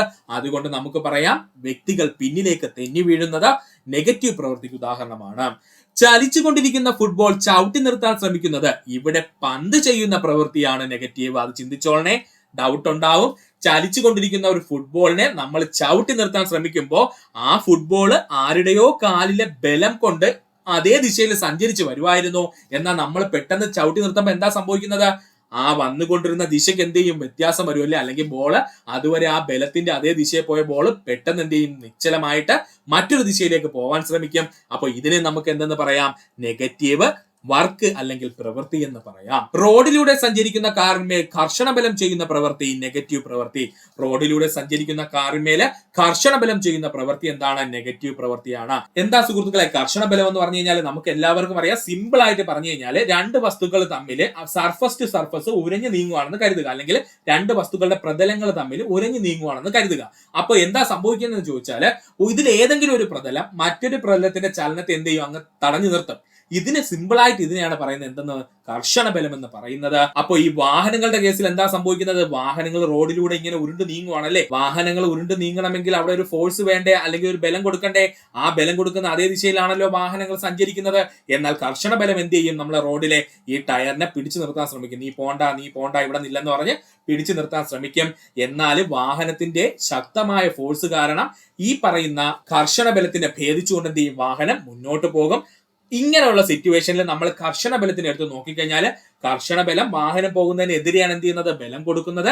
എന്നാൽ വാഹനം അവിടെ നിൽക്കുവോ? ഇല്ല, വാഹനം മുന്നോട്ട് ഉരുണ്ടു പോവുക തന്നെ ചെയ്യും. അതുകൊണ്ട് അവിടെ കർഷണ ബലം എന്ത് ചെയ്തു? നെഗറ്റീവ് വർക്കാണ് ചെയ്തത് നമുക്ക് പറയേണ്ടി വരും. കാരണം കർഷണ ബലം കൊടുത്ത ദിശയിലേക്ക് വാഹനം നിന്നോ? ഇല്ല, പകരം വാഹനം ഓപ്പോസിറ്റ് ദിശയിലേക്ക് എന്ത് ചെയ്തു? ഉരുണ്ടങ്ങ് പോയി. അതുകൊണ്ട് നമ്മുടെ കർഷണ ബലം ചെയ്യുന്ന പ്രവൃത്തി എന്തായിരിക്കും? നെഗറ്റീവ് പ്രവൃത്തിയായിരിക്കും. ഇതേ സംഭവം തന്നെയാണ് മുകളിലേക്ക് എറിയുന്ന കല്ല്, അതുപോലെ തന്നെ മുകളിലേക്ക് ഉയർന്നു പോകുന്ന റോക്കറ്റ്, മുകളിലേക്ക് വലിച്ചെറിയുന്ന ജാവലിൻ ത്രോ, ഇതിലെല്ലാത്തിലും എന്താ നെഗറ്റീവ് പ്രവൃത്തിയാണ് വരുന്നത്. പക്ഷെ അവിടെ നെഗറ്റീവ് പ്രവൃത്തി ചെയ്യുന്നതാരാ? അത് നമ്മുടെ ഗുരുത്വാകർഷണ ബലമാണ് കേട്ടോ. അതുകൂടെ ഒന്ന് ഓർത്തു വെച്ചോളണേ. ഈ ഗുരുത്വാകർഷണ ബലം ഈ മുകളിലോട്ട് പോകുന്ന എല്ലാ വസ്തുക്കളും എന്ത് ചെയ്യും? താഴോട്ട് വലിക്കാൻ ശ്രമിക്കും. എന്നാൽ ആ വസ്തുക്കൾ ഒരു ലെവൽ കഴിയാതെ താഴോട്ട് വരുമോ? ഇല്ല. അതുകൊണ്ട് നമുക്ക് പറയാം, മുകളിലേക്ക് ഉയർന്നു പോകുന്ന ഏതൊരു വസ്തുവിലും ഭൂഗുരുത്വാകർഷണം ചെയ്യുന്ന പ്രവൃത്തി എന്ന് പറയുന്നത് എപ്പോഴും നെഗറ്റീവ് ആയിരിക്കും. അതുകൂടെ സുഹൃത്തുക്കൾ ഓർത്തു വെച്ചേക്കുക. അതുപോലെ തന്നെയാണ് ഏതെങ്കിലും ഒരു വസ്തുക്കളെ ഞെട്ടറ്റ് വീഴുക, അല്ലെന്നുണ്ടെങ്കിൽ ഇപ്പൊ മാമ്പഴം ഞെട്ടറ്റ് വീഴുന്നു, അല്ലെന്നുണ്ടെങ്കിൽ റോപ്പ് പൊട്ടി താഴേക്ക് വീഴുന്ന ലിഫ്റ്റ്, ഇതിനകത്തൊക്കെ നമ്മുടെ ഭൂഗുരുത്വാകർഷണ ബലം ചെയ്യുന്ന പ്രവൃത്തി പോസിറ്റീവ് ആയിരിക്കും. അതിന് കാരണം എന്തെന്ന് ചോദിച്ചാൽ, ഈ താഴേക്ക് ഫ്രീ ഫാൾ ആയിട്ട് വീഴുന്ന സമയത്ത് ഭൂഗുരുത്വാകർഷണ ബലം എന്ത് ചെയ്യും? അവനെ ഇങ്ങോട്ട് പെട്ടെന്ന് താഴേക്ക് വരാനായിട്ട് വലിച്ചു പിടിക്കും. അപ്പൊ ഭൂഗുരുത്വാകർഷണ ബലം ഒരു ബലം പ്രയോഗിച്ച് ആരില്? ഈ താഴേക്ക് വീഴുന്ന വസ്തുക്കളില്. അപ്പൊ ആ വസ്തുക്കൾ വീഴുന്ന ഡയറക്ഷൻ ഈ ഭൂഗുരുത്വാകർഷണത്തിന്റെ അതേ ഡയറക്ഷനിലാണല്ലോ. അതുകൊണ്ട് തന്നെ അവിടെ വരുന്ന പ്രവൃത്തികൾ പോസിറ്റീവ് ആണെന്ന് കരുതാ. ഒന്നുമില്ല, ഇത്രയും മാത്രം ചിന്തിച്ചാൽ മതി. ഭൂമിയിൽ നിന്ന് എന്തെങ്കിലും വസ്തുക്കൾ മുകളിലോട്ട് എറിയോ എങ്കിൽ ഭൂഗുരുത്വാകർഷണം ചെയ്യുന്ന ജോലി നെഗറ്റീവ് ആയിരിക്കും. നേരെ തിരിച്ച് എന്തെങ്കിലും ഒരു വസ്തു ആകാശത്ത് നിൽക്കുന്നു, അത് നേരെ പടേ എന്ന് പറഞ്ഞ് താഴേക്ക് ഒന്ന് വീഴുവാണെന്നുണ്ടെങ്കിൽ നമുക്ക് പറയാം നമ്മുടെ ഭൂഗുരുത്വാകർഷണം ചെയ്ത ജോലി എന്താണ്? പോസിറ്റീവ് ആണെന്ന്. ഇത് കൂടെ ഒന്ന് ഓർത്ത് വെക്കുക. അടുത്തതാണ് സീറോ പ്രവൃത്തി. എന്താണ് സീറോ പ്രവൃത്തി? ബലം പരസ്പരം ലംബമായിരിക്കുമ്പോൾ, ബലമോ സ്ഥാനാന്തരമോ പൂജ്യമായിരിക്കുമ്പോഴോ ചെയ്യുന്ന പ്രവൃത്തിയാണ് സീറോ പ്രവൃത്തി എന്ന് പറയുന്നത്. ഒന്നുമില്ല, സംഗതി സിമ്പിൾ ആണ്. നിങ്ങൾ ഒരു വാഹനം തള്ളുവാണെന്ന് കരുതുക. അപ്പൊ നിങ്ങളെ കൂട്ടുകാരനെ വിളിച്ചിട്ട് പറഞ്ഞിട്ട് വാഹനം ഒന്ന് തള്ളണം, നീ എന്നെ കൂടെ ഒന്ന് സഹായിക്കണമെന്ന് പറയുന്നു. പക്ഷെ നിങ്ങളുടെ മണ്ടനായ സുഹൃത്ത് വണ്ടിയുടെ ഫ്രണ്ടിൽ വന്ന് നിന്ന് തള്ളുന്നു, നിങ്ങൾ എന്ത് ചെയ്യുന്നു? വണ്ടിയുടെ പിന്നിൽ നിന്ന് തള്ളുന്നു. സ്വാഭാവികമായിട്ടും വണ്ടിക്ക് എന്തെങ്കിലും അനക്കം ഉണ്ടാവോ സുഹൃത്തുക്കളെ? ഇല്ല. കാരണം എന്താ? നിങ്ങൾ ഇവിടെ നിന്ന് ഇങ്ങോട്ടൊരു ബലം കൊടുക്കുന്നു, പുള്ളിക്കാരൻ എന്ത് ചെയ്യുന്നു? അവിടെ നിന്ന് ഇങ്ങോട്ടൊരു ബലം എന്ത് ചെയ്യുന്നു? കൊടുക്കുന്നു. അതുകൊണ്ട് വാഹനത്തിന് യാതൊരുവിധ സ്ഥാനാന്തരമോ ചലനമോ ഉണ്ടാവില്ല. ഇത്തരത്തിലുള്ള അവസ്ഥയെ വിളിക്കുന്ന, അല്ലെങ്കിൽ ഇത്തരത്തിലുള്ള പ്രവൃത്തിയെ വിളിക്കുന്ന പേരാണ് സീറോ പ്രവൃത്തി എന്ന. സെറ്റാണേ. എന്താ അപ്പൊ സീറോ പ്രവൃത്തി എന്ന് പറഞ്ഞാല്? ബലം പരസ്പരം ലംബമായിരിക്കുമ്പോൾ, ബലം പരസ്പരം ലംബമായിരിക്കുമ്പോഴോ ബലമോ സ്ഥാനാന്തരമോ പൂജ്യമായിരിക്കുമ്പോഴോ ചെയ്യുന്ന പ്രവൃത്തിനെ നമ്മൾ സീറോ പ്രവൃത്തി എന്ന് വിളിക്കുന്നു. ഇനി നമുക്ക് ഉദാഹരണം കൂടി നോക്കാം. പെട്ടി തലയിലേക്ക് ഉയർത്തി വെച്ച് നിൽക്കുന്ന പോർട്ടർ എന്ത് ചെയ്യുന്നു? പെട്ടി തലയിലേക്ക് എന്ത് ചെയ്യുന്നു? ഉയർത്തി വെച്ചിട്ട് അയാൾ അവിടെ നിൽക്കുവാണെന്ന് കരുതുക. സ്വാഭാവികമായിട്ട് അയാൾ ഒരു പ്രവൃത്തി ചെയ്തു. പെട്ടി എന്ത് ചെയ്തു? താഴെ നിന്ന് മുകളിൽ കൊണ്ടുവന്ന് അയാളെ തലയിൽ വെച്ചതോടുകൂടി അയാളുടെ പ്രവൃത്തി എന്തായി? സീറോ പ്രവൃത്തിയായി. കാരണം എന്താ? അയാൾ തലയിൽ വെച്ചുകൊണ്ടിരിക്കുകയാണ്. ഭാരം അയാൾക്ക് അനുഭവപ്പെടുന്നുണ്ടോ? പെട്ടിയുടെ അനുഭവപ്പെടുന്നുണ്ട്. അയാളുടെ തലയിൽ ആ പെട്ടിയുടെ ഭാരം അനുഭവപ്പെടുന്നുണ്ട്. എന്നാൽ അയാൾ ചെയ്ത പ്രവൃത്തി നമുക്ക് പൂജ്യമാണ് എന്ന് പറയേണ്ടി വരും. കാരണം എന്താ? അവിടെ ഒരു സ്ഥാനാന്തരം ഉണ്ടായില്ല. ആ പെട്ടിക്കൊരു സ്ഥാനാന്തരം ഉണ്ടായില്ല. അതായത് ഒരു സ്ഥാനമാറ്റം ഉണ്ടായില്ല. പകരം അയാൾ ആ പെട്ടി തലയിൽ നിന്ന് അല്പം കൂടി കൈ ഉപയോഗിച്ച് മുകളിലോട്ട് ഉയർത്തിയാൽ നമുക്ക് പറയാം നമ്മൾ അയാൾ പ്രവൃത്തി ചെയ്തു എന്ന് പറയാം. പക്ഷെ അല്ലാത്ത പക്ഷം തലയിലിരിക്കുന്ന പെട്ടിക്ക് ഭാരമുണ്ട്. ആ ഭാരം അയാൾക്ക് അനുഭവിക്കാൻ കഴിയുന്നുണ്ട്. ആ ഭാരവും ഉയർത്തിയാണ് ആ വ്യക്തി നിൽക്കുന്നതെങ്കിലും നമുക്ക് പറയേണ്ടി വരും ഫിസിക്സ് പ്രകാരം അയാൾ ചെയ്ത പ്രവൃത്തി പൂജ്യം പ്രവൃത്തി അല്ലെങ്കിൽ സീറോ പ്രവൃത്തിയാണെന്ന്. അടുത്തതാണ് ഏകീകൃത ചലനത്തിലൂടെ. എന്താ ഏകീകൃത ചലനം എന്ന് പറഞ്ഞാൽ? യൂണിഫോം മോഷൻ എന്ന് നമ്മൾ പറയും. നിങ്ങൾ കേട്ടുകാണോ എവിടെയെങ്കിലും ഒക്കെ പഠിക്കുന്ന സമയത്ത്?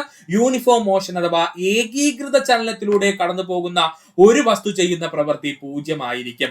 എങ്ങനെയാ സുഹൃത്തുക്കളെ യൂണിഫോം മോഷൻ ഉണ്ടാകുന്നത് അല്ലെങ്കിൽ ഏകീകൃത ചലനം ഉണ്ടാകുന്നത്? സിമ്പിൾ ആയിട്ടൊന്ന് ചിന്തിച്ചാൽ മതി. നമ്മൾ എവിടെയെങ്കിലും ഒരു സ്പേസിൽ നിൽക്കുവാണെന്ന് കരുതുക. നമ്മൾ ഇവിടെ നിന്ന് റോക്കറ്റിൽ കയറി സ്പേസിൽ പോയിട്ട് നമ്മൾ അവിടെ നിന്ന് ഒരു കല്ലെടുത്ത് എറിയാണെന്ന് കരുതുക. അതേ സമയത്ത് തന്നെ നമ്മുടെ സുഹൃത്ത് നമ്മുടെ ഭൂമിയിൽ നിന്ന് ഒരു കല്ലെടുത്ത് എറിയാണെന്ന് കരുതുക. ഓക്കെ ആണേ? നമ്മൾ സ്പേസിൽ നിൽക്കുന്നു, നമ്മുടെ സുഹൃത്ത് എവിടെയാ നിൽക്കുന്നേ? നമ്മുടെ ഭൂമിയിൽ നിന്നൊരു കല്ലെടുത്തെറിയുവാണ്. സുഹൃത്തെറിഞ്ഞ കല്ലിന് എന്താ സംഭവിക്കുന്നതെന്ന് ചോദിച്ചാൽ അത് പെട്ടെന്ന് തറയിൽ വന്ന് വീഴും. കാരണം എന്താ? ഇവിടെ കാറ്റുണ്ട്, ഇവിടെ വായു ഉണ്ട്, അതുപോലെ ഇവിടെ എന്തുണ്ട്? നമ്മുടെ ഭൂമിയുടെ ആകർഷണ ബലം ഒക്കെ ഉണ്ടല്ലേ. അതുകൊണ്ട് എന്ത് ചെയ്യും? ഈ കല്ല് പെട്ടെന്ന് താഴേക്ക് വീഴും. എന്നാൽ സ്പേസിലാണെങ്കിലോ ഈ സംഗതികൾ ഒന്നുമില്ല. അതുകൊണ്ട് ആ എറിഞ്ഞ കല്ല് ഇങ്ങനെ അനന്തമായിട്ട് പൊക്കോണ്ടേയിരിക്കും. ഈ ഒരു പ്രതിഭാസം അറിയപ്പെടുന്ന പേരാണ് ഏകീകൃത ചലനം അഥവാ യൂണിഫോം മോഷൻ എന്ന്. അപ്പൊ ഇങ്ങനെ യാതൊരു തടസ്സവുമില്ലാതെ സുഗമമായിട്ട് ഇങ്ങനെ സഞ്ചരിച്ചുകൊണ്ടിരിക്കുന്ന ഒരു വസ്തു പ്രവൃത്തി ചെയ്തതായിട്ട് നമുക്ക് കണക്കാക്കാൻ കഴിയില്ല. ഈ പോയിന്റിലൂടെ സുഹൃത്തുക്കള് ഓർത്തു വെക്കുക. ലംബമായി മുകളിലേക്ക് ഉയരുന്ന ഒരു വസ്തു വസ്തുവിന്മേൽ ഭൂഗുരുത്വ ബലം ചെയ്യുന്ന പ്രവൃത്തി 0 ആയിരിക്കും. ലംബമായി മുകളിലേക്ക് ഉയരുന്ന ഒരു വസ്തു, എക്സാമ്പിൾ ആയിട്ട് പറഞ്ഞാല് ഒരു ലിഫ്റ്റിൽ നമ്മൾ കയറിയിട്ട് ലിഫ്റ്റ് മുകളിലോട്ട് പൊക്കോണ്ടിരിക്കുകയാണെന്ന് കരുതുക. അങ്ങനെയുള്ള സിറ്റുവേഷനിൽ നമ്മുടെ ഭൂഗുരുത്വ ബലം എന്താണ്, ഒരു പ്രവൃത്തി ചെയ്തതായിട്ട് പറയാൻ കഴിയില്ല. അതിനുള്ള കാരണം ഞാൻ ഇവിടെ വിശദീകരിക്കുന്നില്ല, അല്പം ഡീപ്പായിട്ട് പോവേണ്ടി വരും. സുഹൃത്തുക്കൾ ഇത്ര മാത്രം ഉദ്ദേശിച്ചാൽ മതി. ലംബമായി മുകളിലേക്ക് ഉയരുന്ന ഒരു വസ്തുവിന്മേൽ ഭൂഗുരുത്വ ബലം ചെയ്യുന്ന പ്രവൃത്തി എന്തെന്ന് ചോദിച്ചാൽ 0 ആയിരിക്കും. കാരണം ലംബമായിട്ട് വരുമ്പോഴത്തേക്കും തീറ്റ ആംഗിളൊക്കെ മാറും, 90 ഒക്കെ ആവും. അങ്ങനെയൊക്കെ വരുന്നോണ്ടാണ്, അതൊന്നും നിങ്ങൾ ചിന്തിക്കേണ്ട. അപ്പൊ ഇത്രയും മാത്രം ഓർത്തു വെക്കുക. ലംബമായി മുകളിലോട്ട് ഉയർന്നു വരുന്ന ഒരു വസ്തുവിന്റെ ഭൂഗുരുത്വ ബലം ചെയ്യുന്ന പ്രവൃത്തി എന്തായിരിക്കും, 0 ആയിരിക്കും. അതായത് ഒരു ലിഫ്റ്റ് പെട്ടെന്ന് എന്ത് ചെയ്യുന്ന മുകളിലോട്ട് പോകുന്നതും ഒക്കെ ഇതിന് ഉദാഹരണമാണ്. അതോടെ സുഹൃത്തുക്കൾ ഓർത്തു. ഇത്രയുമാണ് നമ്മുടെ company board LGS super express ക്ലാസ്സിനകത്ത് നമ്മൾ പഠിച്ച പ്രധാനപ്പെട്ട കുറച്ച് ടോപ്പിക്കുകൾ. ഇതിൽ കുറച്ച് പുതിയ ടോപ്പിക്കുകളും PSC സ്ഥിരം ആവർത്തിക്കുന്ന പ്രധാനപ്പെട്ട ടോപ്പിക്കുകളും നമ്മൾ ഉൾപ്പെടുത്തിയിരുന്നു. ഇത്രയും നേരം ഈ വീഡിയോ കണ്ട സുഹൃത്തുക്കൾ എല്ലാവർക്കും നന്ദി, നമസ്കാരം. നിങ്ങൾക്ക് ഈ വീഡിയോ ഇഷ്ടമായെങ്കിൽ നിങ്ങളുടെ സുഹൃത്തുക്കളോട് ഷെയർ ചെയ്ത് കൊടുക്കുക. അതിനോടൊപ്പം തന്നെ നമ്മുടെ ചാനൽ സബ്സ്ക്രൈബ് ചെയ്ത് സഹായിക്കുക. സബ്സ്ക്രൈബ് ബട്ടണോട് ചേർന്നുള്ള ബെൽ ബട്ടൺ അമർത്തി കഴിഞ്ഞാൽ നമ്മൾ അപ്ലോഡ് ചെയ്യുന്ന വീഡിയോകൾ അപ്പോൾ തന്നെ സുഹൃത്തുക്കളെ നിങ്ങൾ എത്തുന്നതാണ്. സുഹൃത്തുക്കൾ എല്ലാവർക്കും നന്ദി, നമസ്കാരം. നല്ലൊരു ദിവസം നേരുന്നു.